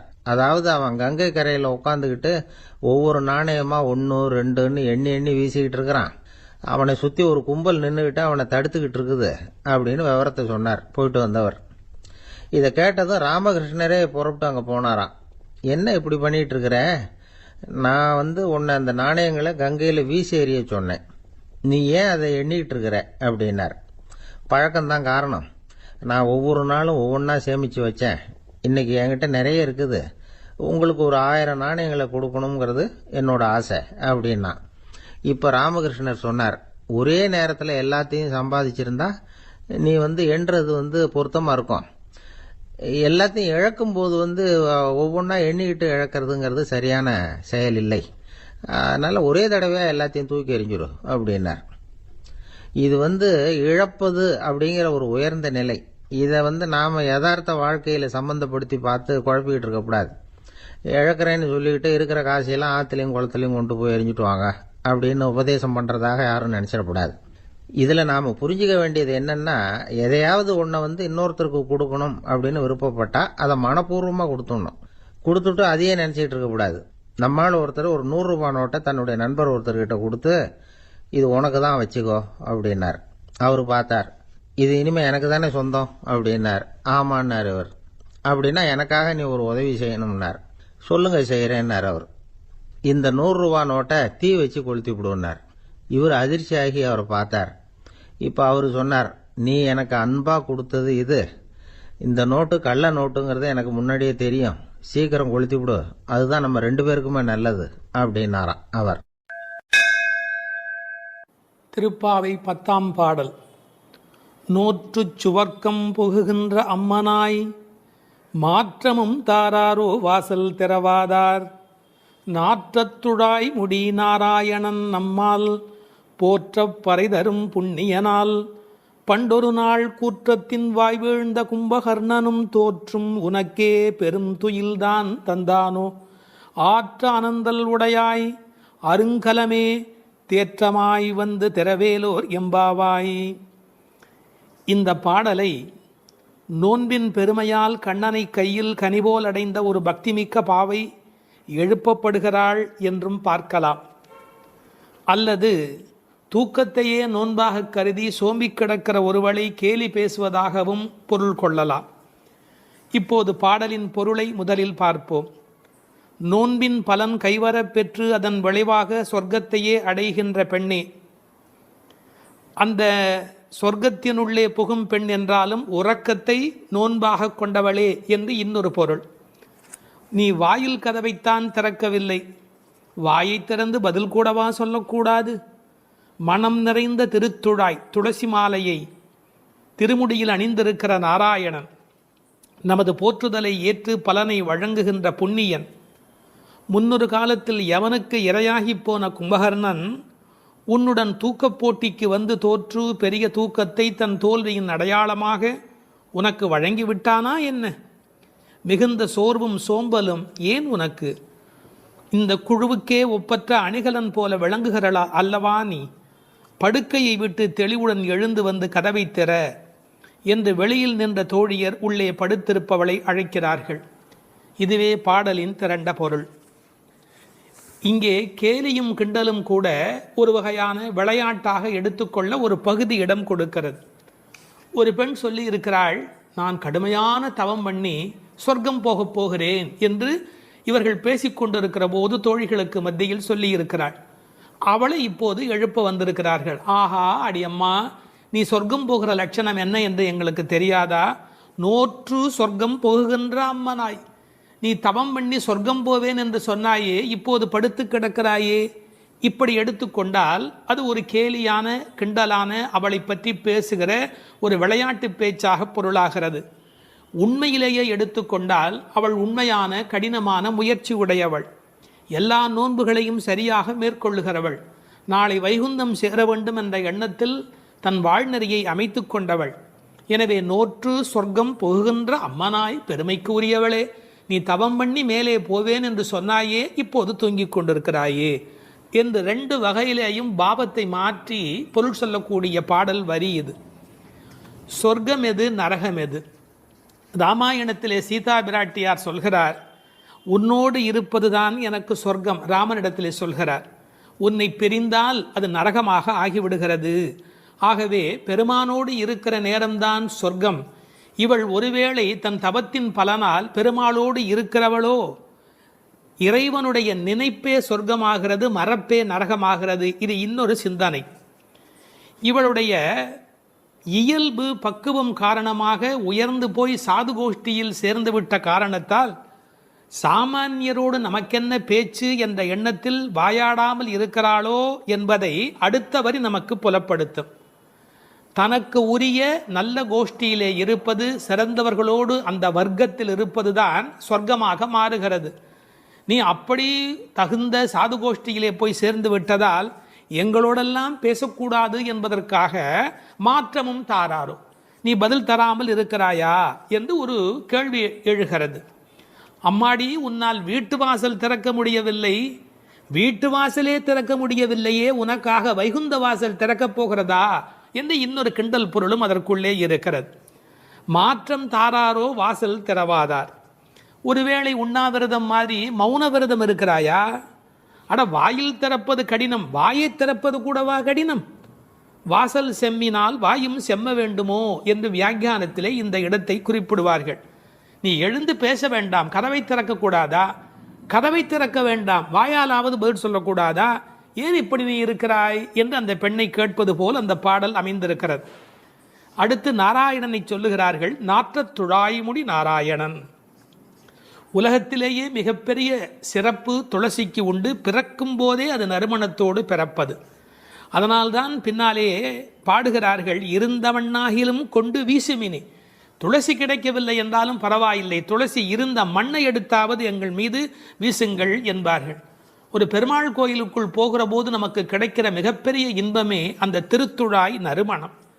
பச்சை கற்பூரம் அது இன்னொரு பக்கம், திருத்துழாய் நறுமணம்தான் கோயிலின் சிறப்பழகு. கண்ணன் திருத்துழாய் அணிந்து அங்கு வந்து சென்றால் 100 குழிக்கு தாங்கும் என்று உரை எழுதுவார்கள். அதாவது அவன் வந்து போன வாசம் அந்த இடம் முழுவதும் நிறைந்திருக்குமா. இப்போது திருத்துழாய் வாசம் வருவதாலே இந்த பெண்களுக்கு உள்ளூர ஒரு கவலை, ஒருவேளை கண்ணன் இங்கே உள்ளே வந்துவிட்டு போயிருக்கிறானோ என்கிற ஒரு சின்ன கவலையும் வெளிப்பட பேசுகிறார்கள். நாற்றத்துழாய்முடி நாராயணன். நான் துளசியை பற்றி ஒரு மருத்துவ புத்தகம் படித்து கொண்டிருந்தேன். அதில் துளசி பிராணசக்தியை கூட்டி நம்முடைய கபத்தை குறைக்கக்கூடியது. அது மட்டுமல்ல, அது 100 வகையான மேலான மருந்தாக அது பயன்பட்டு கொண்டிருக்கிறது.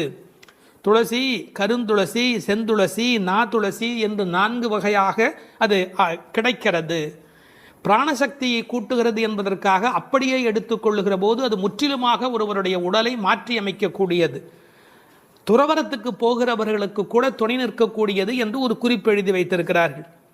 துளசியோடு ஒரு 5 மிளகு வைத்து 3 நாள் சாப்பிட்டால் 3 மாத காலம் ஒரு பெண் அப்படி சாப்பிட்டால் குழந்தை பேர் இல்லாத பெண்களுக்கு வாய்க்கும் என்று எழுதுகிறார்கள்.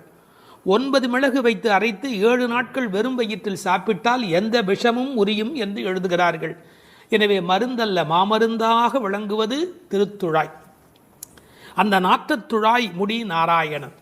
திருவடியில் மட்டுமல்ல, அவன் திருமுடியிலும் இருக்கிற மேன்மையும் ஏற்றமும் பெற்றது இந்த திருத்துழாய். அந்த நாராயணன் நம்மால் போற்ற பறைதரும் புண்ணியனால்.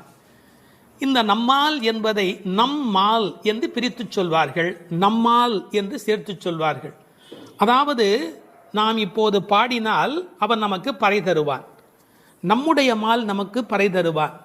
நமக்கு மால் இருக்கும் என்றாலும், மால் என்றால் மயக்கம். சில பேர் சுய மோகிகள், தன்னைத்தானே மோகித்து கொண்டு தன்னை பெரிதாக நினைத்து கொண்டிருப்பார்கள். அப்படிப்பட்ட குறையுடையவராக இருந்தாலும் கூட அவர்களுக்கு கருணை பாலிக்கிறவன் கடவுளாக மாறுகிறான். நம்மால் போற்ற பறை தரும் புண்ணியனால். அவன் புகழை பாடிய மாத்திரத்தில் நமக்கு பறை தருகிறான், புருஷார்த்தங்களை அருளுவதற்கு தயாராக இருக்கின்றான். அடுத்து அந்த பெண்ணை அவர்கள் கேலி பேசுகிறார்கள்.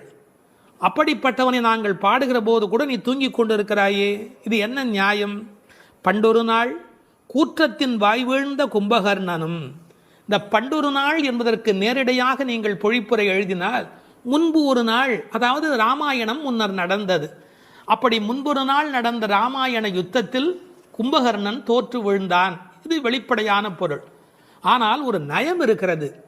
பண்டு ஒரு நாள், ராமாயண கதை படித்தவர்களுக்கு தெரியும், ராவணனை போன்றவர்கள் முதல் நாள் போருக்கு வருகிறார்கள், பின்னாலும் வருகிறார்கள். இந்திரஜித்தன் ஒரு நாள் வருகிறான், பிறகு இன்னொரு நாள் வருகிறான். ஆனால் கும்பகர்ணன் ஒரே ஒரு நாள் தான் போருக்கு வருகிறான், அன்றே மாண்டு போய் விடுகிறார். இந்த மிகப்பெரிய வரலாற்று குறிப்பை பண்டொரு நாள் கூற்றத்தின் வாய்வீழ்ந்த கும்பகர்ணன் என்று குறிக்கிறாள். கூற்றத்தின் வாய்வீழ்ந்த கும்பகர்ணன் என்றால் யமனுடைய வாயில் வந்து விழுந்த கும்பகர்ணன். ராமன் கொன்றான் என்று பழி சொல்ல விருப்பமில்லை. ஒருவர் தண்ணீர் குடிப்பதற்கு ஏரி வெட்டி வைக்கிறார், அதில் வந்து ஒருவர் விழுந்து விட்டால் அது ஏரி வெட்டி அவருடைய தவறா? அது மாதிரி தயரதன் பெற்ற மரகத மணித்தடம் ஸ்ரீராமன், அதில் வந்து விழுந்து இறந்தவன் கூற்றத்தின் வாய்வீழ்ந்த கும்பகர்ணன் என்று நயம்பட பேசுகிறாள். 6 மாதம் தூக்கமுடையவன் அவன் தோற்றும் உனக்கே பெருந்துயல்தான் தந்தானோ. தோற்றவர்கள் வெற்றி பெற்றவர்களுக்கு ஒரு பரிசு தர வேண்டும். அப்படி கும்பகர்ணன் தோற்றவன் இந்த தூக்கத்தை இவளுக்கு பரிசாக கொடுத்து விட்டு போயிருக்கிறான். கும்பகர்ணன் இவளோடு போட்டி போட்ட போது இவள் வெற்றி பெற்று விட்டாளாம். அந்த கேலி பேசுகிறார்கள், தோற்றும் உனக்கே பெரும் தொழில்தான் தந்தானோ. சோம்பல் எல்லா நோய்களுக்கும் மகப்பேறு மருத்துவ மறை. ஆங்கிலத்திலே என்தூசியாசம் என்று ஒரு வார்த்தை சொல்கிறார்கள். அதை பற்றி ஆழமான பொருள் சொல்லுகிறவர்கள், என்தூசியாசம் என்றால் உற்சாகம் என்று மட்டும் பொருள் அல்ல, இறைமையில் நிறைந்தவர் என்று ஒரு பொருள் கொள்ளுகிறார்கள். எனவே சோம்பல் இறைநிலைக்கு எதிரானது, உயிர்ப்பு இறைநிலைக்கு அடையாளமானது. நீ இப்படி கும்பகர்ணனை போல் தூக்கத்தில் இருக்கிறாயே, நீ அனந்த நிலையில் இருக்கிறார், அதாவது தூக்கமும் இல்லை விழிப்பும் இல்லை, அந்த நிலையில் இருக்கிறாய், ஆற்ற அனந்தல் உடையாய். ஆனால் நீ யார்? எங்களுக்கு அரும் கலை. நீ வந்தால் எங்கள் கோஷ்டிக்கே பெருமை, எங்கள் கோஷ்டியே ஒளி வீசக்கூடியது, எங்களுக்கு நல்ல அணிகலன் நீ. தேற்றமாய் வந்து திரவேலோர் எம்பாவாய். தேற்றமாய் என்றால் படுத்த நிலையிலேயே அப்படியே எழுந்து வெளியிலே வந்து விடாதே. அதுக்கு ஒரு உரை சொல்வார்கள், வால்மீகத்தில் இலக்குவனை பார்க்க தாரை வந்த மாதிரி வந்து விடாதே, நீ உன்னை அழகுபடுத்தி கொண்டு திருத்தமாக வர வேண்டும் என்ற குறிப்பை அருங்கலமே தேற்றமாய் வந்து திரவேல் என்று பாடுகிறார்கள்.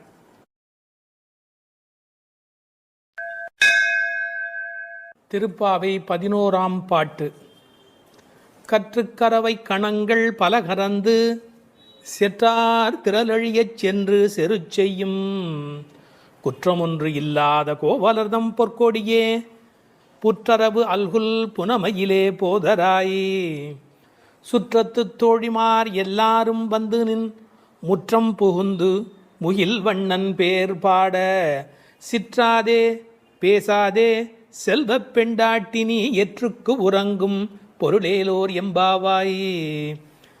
கண்ணனை எண்ணி நோற்காமல் அவன்தான் நம்மை எண்ணி நோற்று இங்கு வரட்டுமே என்று எண்ணி எல்லாவற்றிலும் சிறந்தவளான ஒரு பெண், பக்தி பெண் இந்த பாசுரத்தில் எழுப்பப்படுகிறாள்.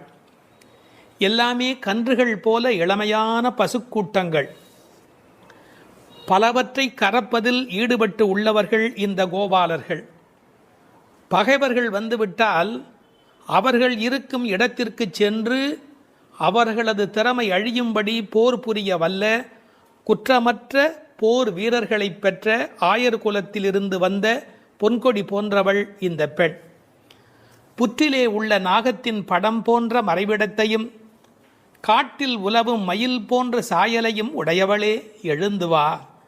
நமது ஆயர்குடி பெண்கள் எல்லோரும் உன் வீட்டு முற்றத்திலே கூடி மேக நிறமுடைய கண்ணனது திருப்பெயர்களை கூறி பாடி மகிழ்கிறோம். நீயோ அசைவதே இல்லை, வாய் திறந்து பேசுவதும் இல்லை. அப்படி என்ன பெரும் செல்வமடி உனக்கு? இந்த உறக்கத்தில் உனக்கு என்ன அவ்வளவு ஈடுபாடு? எழுந்து வா என வெளியில் உள்ள பெண்கள் உள்ளே உறங்கும் பெண்ணை எழுப்புவதாக அமைந்துள்ள பாடல். இவர்கள் யாரை எழுப்புகிறார்கள்? 3 அடையாளங்கள். கோவலர்தம் பொற்கொடியே, புற்றரவு அல்குல் புனமையிலே, செல்வப் பெண்டாட்டி என்று உள்ளே இருக்கிற பெண் சிறப்பிக்கப்படுகிறார். கோபாலர் என்பது தமிழிலே கோவலர் என்று எழுதுவது வழக்கம். அந்த குலத்தின் தங்க கொடி ஸ்வர்ணலதா, ஸ்வர்ணலதா என்ற வடமொழி சொல்லுக்கு பொற்கொடி என்பது தமிழிலே மொழிபெயர்ப்பு. இவள் ரொம்ப செல்வாக்கு மிக்கவள், பேரழகி. இந்த கோவலர் என்பதை அழகான வித்தியாசமான பல பொருள் சொல்வது வழக்கம். கோ பலர், அதாவது வாக்கிலே வல்லவர் என்று கூட ஒரு பொருள் சொல்வார்கள். கோ அலர், தங்களை தலைவனாக நினைத்ததே அல்ல, கண்ணனுக்கு அடிமையாக மட்டுமே தன்னை நினைத்து கொண்டிருக்கிறவர்கள். இவள் அவர்கள் வீட்டு ஒரு கொடி, கொழுங்கொடி, கொழுகொம்பு தேடுகிற ஒரு கொடி. கோல் தேடி ஓடும் கொழுந்ததே போன்று மால் தேடி ஓடும் மனத்தள், ஆவிக்கோர் பற்று கொம்பு, இதெல்லாம் ஆழ்வார் திருவாக்கு. இவள் மனம் எப்போதும் கண்ணபெருமானை நோக்கி போய்கொண்டிருக்கும். ஒரு கொழுகொம்பாகிய இறைவனை தேடி போவதாலே இவள் கொடி, ஆனால் பொற்கொடி. அடுத்த வார்த்தை அவளுடைய மறைவிடத்தை குறித்து பேசுகிறார்கள். புற்றரவு அல்குல் புனமையிலே, இது தமிழிலே ரொம்ப இயற்கை. அதில் என்ன ஒரு குறிப்பு இருக்கிறது என்றால், பாம்பு புற்றிலே ஒடுங்கிவிடும், அதுபோல் இவளுக்கு ஒடுக்கமான இடை என்பதை நாம் இந்த இடத்தில் புரிந்து கொள்ள வேணும். பெண்ணுக்கு இடை எப்படி இருக்க வேணும்? பொய்யோ எனும் இடையாளோடும் இளையானோடும் போனான், கம்பனுடைய வாக்கு. சீத்தையினுடைய இடை உண்டா இல்லையா என்று எல்லோரும் சர்ச்சை செய்கிற இடை என்று எழுதினார். இந்த புற்றரவு அல்குல் என்பதை கொஞ்சம் விளக்கம் சொல்லுகிற ஆச்சாரியர்கள் அது மறைந்திருப்பதையும், குளிர்ச்சி, பாம்பு புற்றுக்குள் மறைந்திருக்கும், புற்றுக்குள்ளே எப்போதும் வெப்பம் குறைவாக இருக்கும்.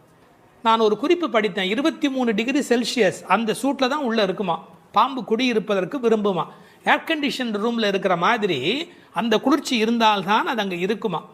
அதுபோல இந்த பெண்ணின் மறைவிடத்தையும் அவர்கள் குளிர்ச்சி மிக்கது என்று பாடுகிறார்கள். ஆனால் புற்றரவு அல்குல் என்பதை தத்துவார்த்தமாக எடுக்கிற போது ஞானபக்தி மிக்க என்று அதற்கு வேறு இறை பொருள் கொண்டு சொல்லுவது வழக்கம். அடுத்த வார்த்தை புனமையிலே போதராய். மயில் என்று சொன்னால் போராதா? ஏன் புனமயில் என்று சொல்ல வேணும்? நீங்கள் என்னதான் வளர்த்தாலும் ஒரு மிருகக்காட்சி சாலையில் இருக்கிற மயில் அதில் ஒரு வளப்பம் இருக்காது. காட்டிலே இயற்கையோடு இயற்கையாக ஆடிக்கொண்டிருக்கிற மயில் இருக்கு, செழிப்பாக இருக்கும். காட்டு மயில், புனம்னா காடு, காட்டிலே இருக்கிற மயில். வளர்ப்பு மயிலுக்கு இல்லாத அழகு காட்டில் இருக்கிற மயிலுக்கு வனப்பு மயில். அது கண்ணுக்கு மிகவும் இனிமை தருவது மயில்.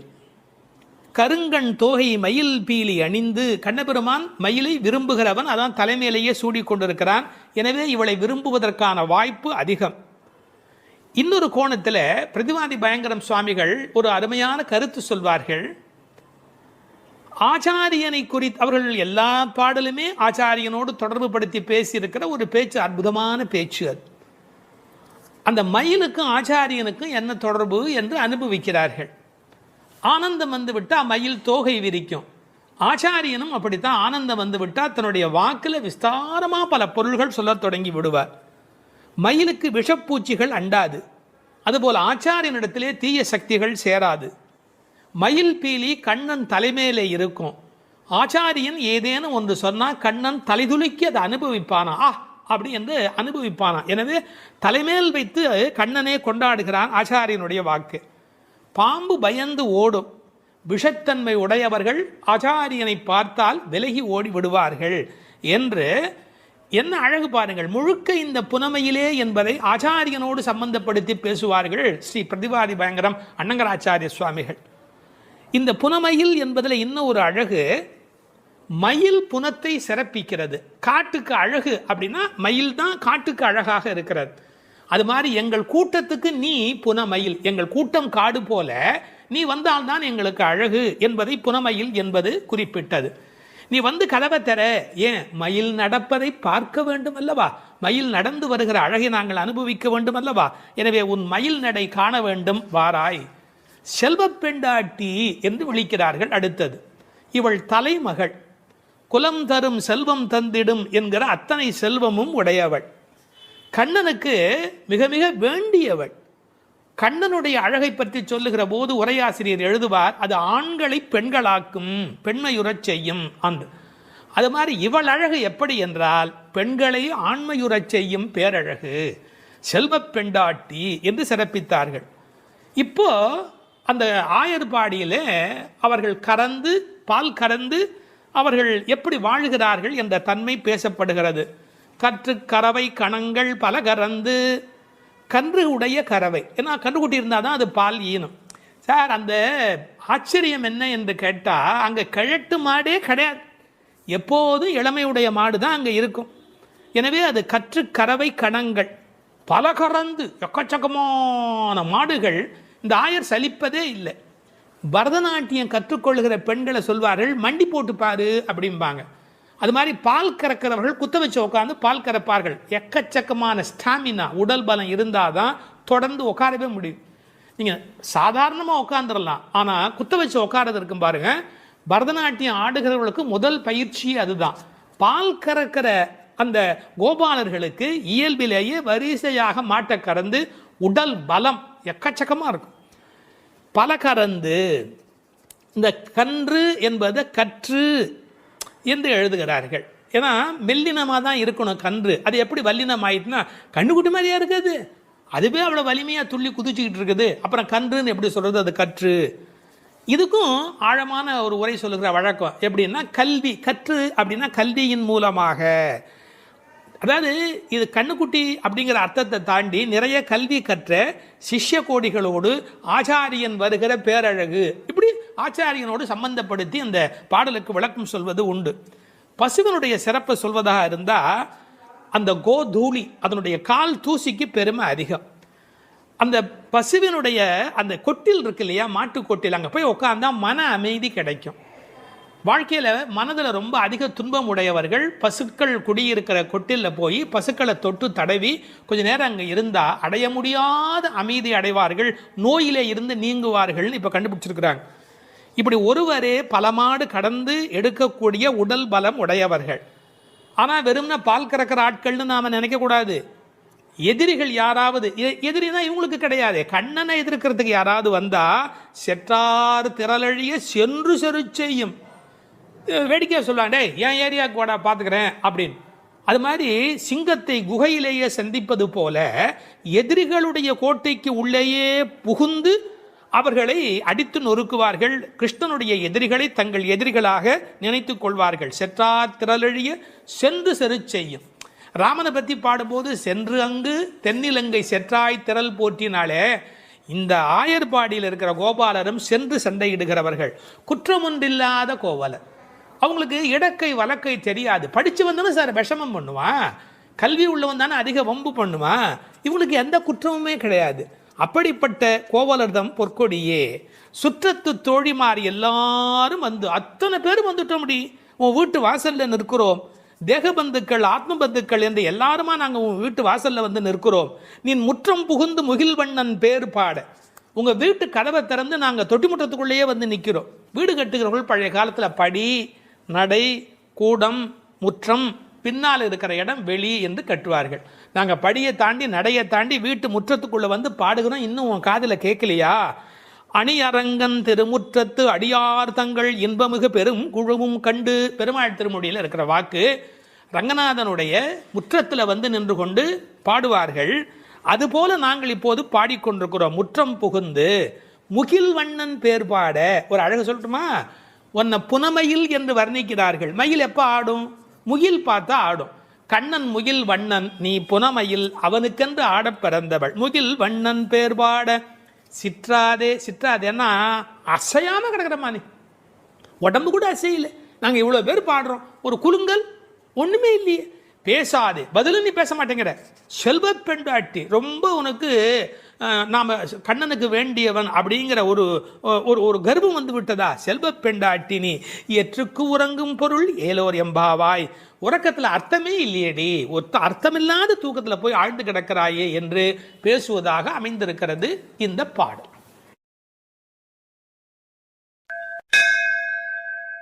12ஆம் பாடல். கனைத்திளம் கற்றெருமை கன்றுக்கு இறங்கி நினைத்து முலை வழியே நின்று பால் சோர நனைத்தில்லம் சேராக்கும் நற்செல்வன் தங்காய் பனித்தலை வீழனின் வாசல் கடை பற்றி சினத்தினால் தென்னிலங்கை கோமானைச் செற்ற மனத்துக்கு இனியானை பாடவும் நீ வாய் திறவாய். இனித்தான் எழுந்திராய் ஈதன்ன பேருறக்கம் அனைத்தில்லத்தாரும் அறிந்தேலோர் எம்பாவாய். இதனுடைய பொருள், கன்றை பிரிந்த எருமை தன் கன்றை நினைத்து கனைத்து அந்த நினைப்பால் தனது காம்புகளிலிருந்து விடாது பால் பொழிவதால் வீடெல்லாம் பால் வெள்ளமிட்டு சேராகி கிடக்கின்ற வீட்டின் தலைவனான பெரும் செல்வத்தை பெற்றிருப்பவனது தங்கையே. முன்பு பெரும் கோபத்தால் தென்னிலங்கை மன்னனான ராவணனை அழித்து ஒழித்த மனத்திற்கு இனியவனான ராமபிரானை புகழ்ந்து மார்கழி மாத பனி தலையில் விழுந்து கொண்டிருக்க நாங்கள் உன் வீட்டு வாசலில் கீர்த்தனம் செய்வதை கேட்டும் நீ உறங்கலாமா? கதவை திற, பொழுது விடிந்து இன்னும் நீ உறங்குவது எல்லா வீட்டாருக்கும் தெரிந்து விட்டது. இனியாவது எழுந்திரு, என்ன இது பெரிய உறக்கம் என்கிறார்கள். இந்த பாடலில் எழுப்பப்படுகிறவள் கண்ணபெருமானுடைய நெருங்கிய நண்பனுடைய தங்கை. அவளை எழுப்புகிற போது நற்செல்வன் தங்காய் என்று அவர்கள் அன்போடு அழைக்கிறார்கள். சூழலை முதலில் வர்ணிக்கிறார்கள். ஒரு எருமை அவிழ்த்துவிட்ட பிறகும் பால் கறவாமல் விட்டுவிட்டதால் தன் கன்றை நினைத்து அது பால் பொழிகிறது. அதனால் வீடு சேராகிறது. கனைத்திளம் கற்று எருமை கன்றுக்கு இறங்கி நினைத்து முலைவழியே நின்று பால் சோர என்று பாடலிலே வருகிறது. பக்தி இலக்கியங்களுடைய அடிப்படை நாதமே அன்புதான் பிரமாதம்.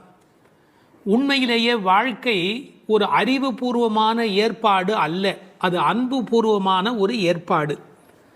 ஒரு எருமையே இப்படி இருக்குமானால் இறைமை என்ற இறை தத்துவத்தில் ஈடுபட்டவர்கள் எவ்வளவு இரக்கத்தோடு இருக்க வேண்டிய கடமை உடையவர்கள். எருமை மாடு கன்றுக்கு இறங்கி பால் சொரிவதை கவிச்சக்கரவர்த்தி கம்பன் பாடிக்காட்டி இருக்கிறார். எருமைகள் பால் பொழிய அன்னக்குஞ்சுகள் அந்த பாலை அருந்தி மகிழ்ந்தன என்று ஒரு கற்பனையிலே பாடுகிறார். சேல் உண்ட ஒன்கணாரின் திரிகின்ற செங்கால் அன்னம் மால் உண்ட நளினப்பள்ளி வளர்த்திய மழலை பிள்ளை கால் உண்ட சேற்று மேது கன்று உள்ளி கனைப்பச் சோர்ந்த பால் உண்டு துயில பச்சை தேரை தாலாட்டும் பண்ணை என்று எழுதுகிறார். நாட்டு வளத்தை எழுதுகிற போது தாமரைப்பூவில் உறங்கிக் கொண்டிருக்கிற அன்னக்குஞ்சுகளுக்கு எருமை மாடு தன்னுடைய கன்றை நினைத்து சொரிந்த பால் அவைகளுக்கு கிடைத்தன என்று கோசல நாட்டு வளத்தை பாடுகிற போது குறிப்பிடுகிறார். உண்மையிலேயே இந்த எருமைகள் இப்படி பால் கறக்கும் என்கிற தன்மையினை வேறு ஒரு வகையில் சங்க இலக்கியத்தில் ஒரு புலவர் பாடி காட்டி இருக்கிறார். வெள்ளி வீதியார் என்ற ஒரு புலவர். அவர் வேறு ஒரு கோணத்தில் சொல்லுகிறார், காமத்தை பற்றி பாடுகிற போது தலைவன் வந்து எங்களை அனுபவிக்கவில்லை, எங்கள் இளமையோ வீணாகிறது, எங்களுக்கும் பயனில்லை அவனுக்கும் பயனில்லை, உடம்பில் பசலை நோய் வந்து துன்பப்படுகிறேன் என்று எழுதுகிறார். கன்றும் உண்ணாது கலத்தினும் படாது நல் ஆண் தீம்பால் நிலத்து உக்காங்கு. அவர் பசு என்று எழுதுகிறார். இது சங்க இலக்கிய பாடல். ஆண்டாள் சங்க இலக்கியங்களை படித்தவள் என்பதற்கு இது ஒரு அடையாளம். கன்றும் உண்ணாது கலத்தினும் படாது நல்லான் தீம்பால் நிலத்து உக்காங்கு, எனக்கும் ஆகாது என்னைக்கும் உதவாது பசலை உணியர் வேண்டும் என்று குறுந்தொகையிலே வெள்ளி வீதியார் என்ற புலவர் எழுதி காட்டியிருக்கிறார். இன்னொரு கோணத்திலே பார்க்கிற போது வியாக்கியானம் பண்ணினவர்கள் எருமை மாடு கன்றை நினைத்து படுகிற பாட்டை சொல்லிவிட்டு, எருமைகள் கரவாவிட்டால் படும் பாடு இந்த பெண்கள் கோபியர் சொல்லுகிறார்களா என்ன, அனைவரும் எருமை படுகிற பாட்டை நாங்கள் அல்லவா உன்னாலே படுகிறோம் என்று கண்ணனுக்கு புரிய வைக்கிறார்களாம். எனவே கனைத்திளம் கற்றெருமை கன்றுக்கு இறங்கி நினைத்து முளைவழியே நின்று பால் சோர. சென்ற பாடலிலே பால் கறப்பதை பற்றிய குறிப்பு வந்தது. கற்றுக்கறவை கணங்கள் பல கறந்து என்று வரும். இந்த பாடலிலே பால் கறவாமை பற்றிய குறிப்பு வந்தது. அப்படியானால் எது உண்மை? இப்படி எடுத்துக்கொள்ள வேணும். பக்தி யோகத்தில் ஈடுபட்டிருக்கிற தன்மையினை இந்த பாடலும், கர்மயோகத்தில் ஈடுபட்டிருக்கிறவர்களை பற்றிய குறிப்பை அந்த பாடலிலும் ஆண்டாள் குறிப்பிடுகிறாள் என்று பொருள் கொள்ள வேண்டும். நற்செல்வன் தங்காய், சிறந்த செல்வமுடையவனுடைய தங்கையே. அவன் எப்படி நற்செல்வனாக இருக்கிறான்? கண்ணனுடைய மிக நெருங்கிய நண்பன் ஒருவன். அதை ஆழ்வார் பாடுகிற போது சொல்லுகிறார் பெரியாழ்வார் திருமொழியிலே, சுரிகையும் தெரிவில்லும் செண்டுகோலும் மேலாடையும் தோழன்மார் கொண்டு ஓட ஒரு கையால் ஒருவன் தன் தோளை ஊன்றி. கண்ணன் எப்போதும் யாராவது ஒருத்தனுடைய தோளை அணைத்தபடி இருக்கிறானா. அப்படி ஒரு கையால் ஒருவன் தன் தோளை ஊன்றி. எனவே கண்ணனுடைய மிக நெருக்கமான நண்பன் அவனை விட்டு வராமையினாலே அவன் வீட்டு எருமை கறவாதபடி போயிற்று என்று பொருள் கொள்ள வேண்டும். தமிழிலே மாடு என்பதே செல்வத்தை குறிப்பது. எனவே அந்த மாட்டின் பெருஞ்செல்வம் உடையதால் நற்செல்வன் தங்காய் என்று பொருள் செய்தார்கள். தத்துவார்த்தமாக பொருள் செய்தவர்கள் ஆண்டாளுக்கு சகோதரராக எம்பெருமானாரை சொல்லுகிற மரபு வழி சிந்தனையினை கொண்டு வருகிறார்கள். பெரியாழ்வார் பெற்றெடுத்த பெண் பிள்ளை வாழியே, பெரும் புதூர் மாமுனிக்கு பின்னானாய் வாழியே என்று ராமானுஜருக்கு தங்கையாக ஆண்டாள் பேசப்படுகிறாளே. கோயில் அண்ணா வாரும் என்று ஆண்டாள் அழைத்தாளே, அந்த இங்கு நினைவூட்டி நற்செல்வன் தங்காய் என்று ஆண்டாளையே குறிப்பிடுகிறார்கள். அது மட்டுமல்ல, கைங்கரிய லக்ஷ்மி அதுதானே செல்வம், இந்த உலகத்தில் பகவானுக்கு செய்கிற சேவையே பெரிய செல்வம் என்று வேறு ஒரு கோணத்திலும் இதற்கு உரை எழுதுவார்கள். இந்த பெண்கள் இப்போது பேசுகிறார்கள், அம்மா உன் வீட்டு வாசலிலே மார்கழி பனி தலையிலே வந்து விழுகிறது, நாங்கள் எதை பிடித்து கொண்டு நிற்கிறோம் தெரியுமா? உன் வீடு சேராகி கிடக்கிறது, எருமை பால் ஓட ஓட கீழே கால் வைக்க முடியவில்லை, சேராகி இருக்கிறது. பழைய காலத்தில் வீட்டு கதவுல நாதாங்கி என்று ஒன்று தொங்கும். அதைத்தான் நாதம் சத்தம் போடுவார்கள், தட்டினா வீட்டுக்குள்ளே கேட்கும் என்ற காலிங் பெல் இன்றைய மெத்தடில். அந்த நின் வாசல் கடையை பற்றி நாங்கள் நாதாங்கியை பற்றி கொண்டு நிற்கிறோம். அதுக்கு உரை எழுதும் போது சொன்னார்கள், மேலே பனி வெள்ளம் மனத்தே பால் வெள்ளம், தரையிலோ மேலே பனி வெள்ளம் மனத்தே மால் வெள்ளம், மால்னா திருமால், மனத்தே மால் வெள்ளம் தரையிலே பால் வெள்ளமாய் தெப்பம் வற்றுவாரை போலே உன் வீட்டு நாதாங்கியை பிடித்து தொங்கிக் கொண்டிருக்கிறது கான். அப்படியெல்லாம் அந்த நாதாங்கியை பிடித்து கொண்டு இவைகள் தொங்கிக் கொண்டு நிற்கிறார்கள். சினத்தினால் தென்னிலங்கை கோமானை செற்ற மனத்துக்கு இனியானி பாடமும் நீ வாய் திறவாய். அளவு கடந்த அநியாயம் செய்து விட்டான் ராவணன். என்ன, சீத்தையை ராமனால் பிரிய முடியாது, பிராட்டியையும் பெருமாளையும் பிரிக்கக்கூடாது. அந்த பாவத்தை செய்தமையினால் கோபப்பட்டு சினத்தினால் தென்னிலங்கை கோமான் ராவணனை செற்ற அழித்த மனத்துக்கு இனியானை பாடவும் நீ வாய் திறவாய். ராமன் மனத்துக்கு இனியவன் என யாருக்கும் எந்த நோவும் வரக்கூடாது என்று எண்ணுவது ராமனுடைய பண்பாடு. எப்படி என்று குகனை போன்ற அன்பர்கள் வருகிறார்கள். இவன் தாழ்ந்தவன் என்று நினைக்கல, ஏழை ஏதலன் கீழ்மகன் என்னாது அவனோடு அன்பு பாராட்டுகிறார். கிளிக்கு யாருடைய பெயர் வைப்பது என்று கேட்கிறாள். கைகேயி அம்மாவுடைய பெயரை வை என்று சொல்லுகிறார். இப்படி எல்லோருக்கும் மனத்துக்கு இனியனாயிருந்த அழகை வைமு கோபாலகிருஷ்ணமாச்சாரியார் உரையிலே ராமாயண பாடல்ல இருந்தே பல குறிப்பு சொல்லுகிறார். மனத்துக்கினியானே என்ற தொடர்க்கு நட்பினர் நொதுமலாளர் பகைவர் ஆகிய மூவகையர் மனத்துக்கும் இனியவன் என்று பொருள் கொள்ளலாம். குகன விடுங்கள். அடுத்தாற் போல வாலிக்கும் ராவணனுக்கும் கூட இனியனாயிருந்தான் என்றோ, மூக்கும் காதும் வெம்முரண் முலை கண்களும் முறையால் இழந்து அரற்றிய சூர்ப்பனகையும் போக்கினீர் என் நாசி பொய்த்து என் என்றும் மேக்குயரும் நெடுமூக்கு மடந்தையர்க்கு மிகையன்றோ என்றும் பிழை செய்தீரோ என்றும் சூர்ப்பனகை ராமனை புகழ்ந்து பாடுகிறாள். மார்பில் ராமபானம் பாய்ந்து நின்ற நிலையும் வாலி ஓவியத்து எழுத ஒண்ணா உருவத்தாய் என்று சொல்லுகிறான். ஆவி போம் வேலைவாய் அறிவு தந்து அருளினாய் என்று பேசுகிறான். ராவணன் மாலியவானிடத்திலே வந்து சொல்லுகிற போது நாசம் வந்துற்ற காலை நல்லதோர் பகையை பெற்றேன் என்றார். அது மட்டுமல்ல, ராமனுடைய தோற்றத்தை பார்த்துவிட்டு சொல்லுகிறான், ராகவன் மேனி நோக்கி தீயன கொடிய வீர சேவகச் செய்வை கண்டால் நாயன தகுதும் அன்றே காமனும் நாமும் எல்லாம் என்று பகைவனை கொண்டாடுகிறான் ராவணன். எனவே ராமனிடத்தில் எல்லோரும் அன்பு பாராட்டுகிற காரணத்தினாலே அவன் மனத்துக்கு இனியவனாக இருக்கின்றான். அந்த மனத்துக்கு இனியானை நாம் பாட இனித்தான் எழுந்திராய். ராமாயணமே சொல்லிவிட்டோம், இன்னும் நீ எழவில்லையே, ஈதென்ன பேருறக்கம். இந்த உறக்கம் நியாயமா? இப்படி தூங்கி தொலைக்கிறாயே. அனைத்தில்லத்தாரும் அறிந்தார். உனக்கு வெக்கமா இல்லை? பக்கம் வீடு எதிர் வீடு எல்லாருமே நீ எழவில்லை என்பதை தெரிந்து வைத்திருக்கிறார்.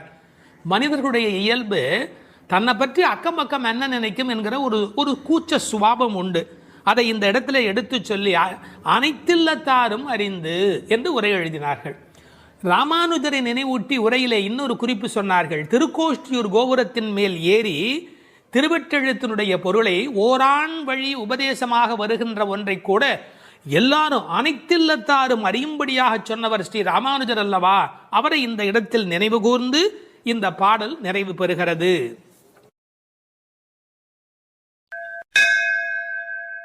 13வது பாடல்.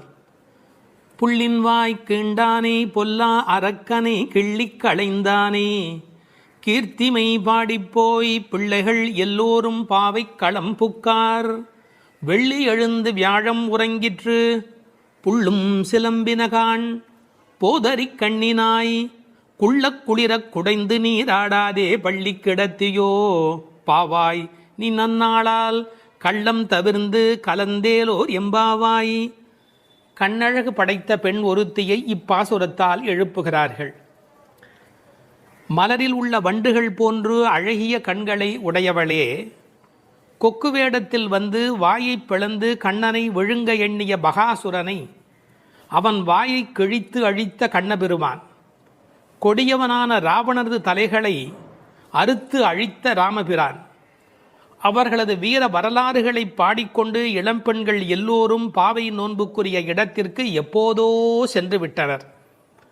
வானத்திலேயோ குரு என்கிற கோள் மறைந்து சுக்கிரன் உதயமாகிவிட்டான். பட்சிகள் வீதியெல்லாம் பறந்து சப்திக்கின்றன. இந்த மார்கழி விடியல் விடியும் முன்பே உடல் நன்கு குளிரும்படி மடிவில் குடைந்து குடைந்து நீராட வேண்டாமா? இன்னும் படுக்கையில் சுருண்டு கிடக்கலாமா? நல்ல நாளும் அதுவுமாக இப்படி இருக்கிறாயே, அப்படி உனக்கு என்ன தனிய அனுபவம்? உன் மனதில் உள்ள கள்ளத்தனத்தை விடுத்து எங்களோடு சேர்ந்து வா என்று அழைக்கிறார்கள். இதை ரசமாக அனுபவிக்கிறவர்கள் முதல் பாடலிலே மனத்துக்கினியான் என்று ராமனை பேசிவிட்டதால் இந்த ஆயர்பாடிக்குள்ளே ஒரு பெரிய விவாத கோலாகலம் ஏற்பட்டு விட்டதாம். அதாவது சர்ச்சை. அது யாரடா அது? கண்ணனுடைய ஊரிலே வந்து ராமனுடைய கதையை பேசி கொண்டிருக்கிறார்களே என்று சில பேர், சில ஆயர்கள் கோபப்படவும், ஏன் அப்படி பேசக்கூடாதா என்று சில பேர் மறுபடியும் எதிர்ப்பக்கம் விவாதிக்கவும், ஒரு பட்டிமண்டபத்தை போலவே ஒரு விவாதம் அங்கு தொடங்கிவிட்டது என்று அனுபவிப்பார்கள். ஏனென்றால் இந்த பாடல் எப்படி வருகிறது? புள்ளின்வாய் கீண்டானி என்று கண்ணபெருமான் பகாசுரனை அழித்த கதையை சொல்லி பிறகு பொல்லா அரக்கனை கிள்ளிக் களைந்தானே என்று ராமாவதார கதையையும் சேர்த்து பேசுகிறார்கள். அதை எப்படி சொல்லுகிறார்கள்? கண்ணனுடைய ஸ்தலத்தில் ராமனுடைய கதையா என்று ஒருவர் கேட்க, ஏன் முன்பு ராமனை பாடிய காலத்திலே நாம் கண்ணனை சேர்த்து பாடியது இல்லையா? அந்த காரணமாக வருக வருக வருக இங்கே வாமன நம்பி வருக, கரிய குடல் செவ்வவாய் முகத்து என் காகுத்த நம்பி வருக என்று ஆண்டாளே பாடியிருக்கிறாளே. எனவே ஆண்டாள் சிற்றில் சிதைத்தல் பாடுகிற காலத்தில் சீதவாய் அமுதம் உண்டாய் எங்கள் சிற்றில் சிதையேல் என்று பாடியிருக்கிறாளே. அந்த அனுபவத்தை எல்லாம் இங்கே குறிப்பிடுகிறார்கள். வருக வருக என்று ஆழ்வார் அனுபவித்ததையும் சிற்றில் சிதைக்காதே என்று ஆண்டாள் அனுபவித்ததையும் இந்த இடத்தில் மேற்கோளாக காட்டி, இந்த அயோத்தியிலே ராமபெருமானுடைய புகழை பேசுவது போல ஆயர்பாடியில் கண்ணன் புகழ்தான் பேச வேண்டும் என்ற கட்டாயம் இல்லை, இடம் மாறி பேசினாலும் ஒன்றும் தவறு இல்லை என்று ஒப்பந்தமாயிற்று என்று இதை வேறு ஒரு கோணத்திலே பேசுவார்கள். தீவிர பற்று உடையவர்கள் எப்போதும் இது போன்ற பிரச்சனைகளில் ஈடுபடுவது என்பது தவிர்க்க முடியாதது. புள்ளின் வாய் கிண்டானே பொல்லா அரக்கனை கிள்ளிக் களைந்தானே. பறவை வடிவத்திலே வந்தவனை அவன் அழித்தவன். பள்ளத்தில் மேயும் பறவை உருக்கொண்டு கள்ளாசுரன் வருவானை தான் கண்டு புள்ளிதுவென்று பொதுக்கோ வாய்க்கிண்டான். அப்படியே வாய்க்கிண்டிட்டான், அப்படியே கிழித்து எறிந்து விட்டான். அப்படி அழித்த வரலாற்றை சொன்னவர்கள் பொல்லா அரக்கனை கிள்ளிக் களைந்தானே என்று ராவணனை கொன்றதை பேசுகிறார்கள். இந்த எழுப்புகிற பெண்கள் இந்த பாடலை எல்லாம் கருத்தை எல்லாம் சொல்லி எழுப்புகிறார்கள். உரை கண்டவர்கள் கேட்டார்கள், பொல்லா அரக்கன் என்று ராவணனை குறிப்பிட்டால் நல்ல அரக்கன் உண்டோ? என்ன நயம் பாருங்கள். உண்டு, அரக்கர் குலத்தில் பிறந்தாலும் விபீஷணன் நல்ல அரக்கன், ராவணனோ பொல்லா அரக்கன். அவனோடு பெரிதாக போர் செய்தார் என்று சொல்ல முடியாதான், கிள்ளிக் களைந்தாரே. தமிழில் ஒரு பழக்கம் உண்டு, யாராவது ரொம்ப அலட்சியமாக நினைச்சா என்ன கிள்ளுக்கிறன்னு நினைச்சுக்கிட்டியா என்று கேட்பார்கள். அப்படி ராவனுடைய தலைகளை ராமன் கிள்ளினானான், கிள்ளி களைந்தானே. அதுக்கு வேற ஒரு பொருள் உண்டு. தன்முனைப்பு உள்ளவர்கள் பரமாத்மாவால் அழிக்கப்படுவார்கள் என்கிற அந்த உணர்வு 10 தலை ஒருவருக்கு உண்டு என்ற கதையை அப்படியே எடுத்துக்கொள்வதை விட, பன்முகமாக ஆசை தலிவிரித்து ஆடுகிற போது ஒருமுகமுடைய பரமாத்மா மனதை நாம் ஒருமுகப்படுத்தினால் நமக்கு உள்ளே இருக்கிற பன்முகம் அழிந்து போகும் என்று உருவகமாக எடுத்துக்கொண்டு அனுபவிப்பவர்களும் உண்டு. இப்படி ராவணனை அழித்த வரலாற்றை பேசி கீர்த்திமை பாடிப்போய் பிள்ளைகள் எல்லோரும் பாவை களம் புக்கார். இந்த நெல் பயிரிடுகிற இடத்துக்கு நெற்களம் என்று பெயர். அதுபோல் பாவை நோன்பு நோற்கிற இடத்துக்கு பாவைக்களம் என்று பெயர். யாருடைய புகழை பாடுகிறார்கள்? கீர்த்திமை பாடி, ராமன் கண்ணன் இருவருடைய புகழையும் பாடி, கீர்த்தி புகழை பாடி, பிள்ளைகள் எல்லோரும் சின்ன குழந்தைகளாகிய பெண் பிள்ளைகள் எல்லாரும் சேர்ந்து பாவைக்களம் புக்கார். அவங்கெல்லாம் நோன்பு நோக்கிற இடத்துக்கு போய்விட்டார்கள், நான் மட்டும் உனக்காக இங்கே நின்று கொண்டிருக்கிறேன், சீக்கிரம் பாடி என்பது போல் பேசுகிறார். இப்போது பொழுது விடிந்து விட்டது என்பதில் அடையாளம் ரொம்ப நுட்பமான ஒரு அடையாளம். வெள்ளி எழுந்து வியாழம் உறங்கிற்று. அதாவது வெள்ளிக்கிழமை தோன்றிவிட்டது, வியாழக்கிழமை முடிந்து விட்டது இல்லை, குரு ஹோரை போய்விட்டது, சுக்கிரஹோரை தொடங்கிவிட்டது. அது இன்னொரு கோணம். வானியலை பற்றி நன்கு ஆய்வு செய்தவர்கள் ஒரு குறிப்பிட்ட காலத்திலே சுக்கிரனுடைய எழுச்சியும் வியாழனுடைய அந்த இறங்கு முகமும் ஒன்றாக நடக்கும் என்று குறிப்பிடுகிறார்கள்.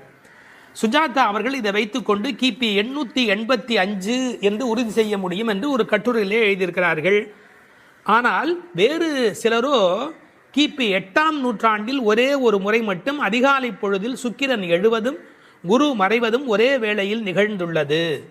அது முழு நிலவு நாள், பௌர்ணமி. அந்த நாள் அப்படியே குறிப்பிடுகிறார்கள். அந்நாள் கிபி 731 டிசம்பர் 18 காலை 3:30 முதல் 4 மணி. இதனை அடிவொற்றி ஆண்டாள் பிறந்தது கிபி 716 ஆடிப்பூரம் என்று கணக்கிட்டிருக்கிறார். பாருங்க எவ்வளவு அழகான ஒரு காலக்கணக்கு. வெள்ளி எழுந்து வியாழன் உறங்கிற்று. புள்ளும் சிலம்பின. முன்னர் ஒரு முறை புள்ளும் சிலம்பின என்ற பாடல் வந்திருக்கிறதே, அதெல்லாம் கூட்டுக்குள்ளே. இப்போ வெளியில் பறவைகள் எல்லா இடங்களிலும் திரிந்து அவை இப்போது சப்தம் எழுப்பிக் கொண்டிருக்கின்றன. இந்த இடத்துல புள்ளும் சிலம்பியதை பற்றி சொல்லுகிற போது உரையாசிரியர்கள் இதை ஆசிரிய பெருமக்களோடு ஆச்சாரிய பெருமக்களோடு இணைத்து பேசுவது வழக்கம். குயில் அதுபோல சில ஆச்சாரியர்கள், கொக்கு அதுபோல, அன்னம் போல, கருடன் போல என்று பறவையோடு அவர்கள் ஓமிக்கத்தக்கவர்கள். கண்டத்வனியிலே, அதாவது குரல் வளத்திலே அவர்கள் குயில் மாதிரி. ஏகாகிர சிந்தையில், எப்போதும் மனம் ஒருமுகமாக இருத்தலில் கொக்கு போல, கொக்கொக்கு கூம்பும் பருவத்து என்பார் திருவள்ளுவர். சாரத்தை கிரகித்துக் கொள்வதிலே அன்னபக்ஷி போல, அன்னத்தைப் போல.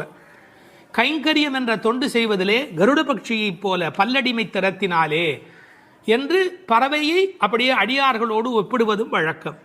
போது அறி கண்ணினாய், போதுன்னு சொன்னால் முட்டு என்று பொருள். தமிழ் ஒரு அழகான மொழி.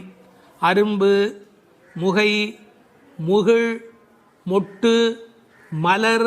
பாருங்க, மலருடைய பல நிலைக்கும் பேர் இருக்கு, இன்னும் கூட இருக்கு.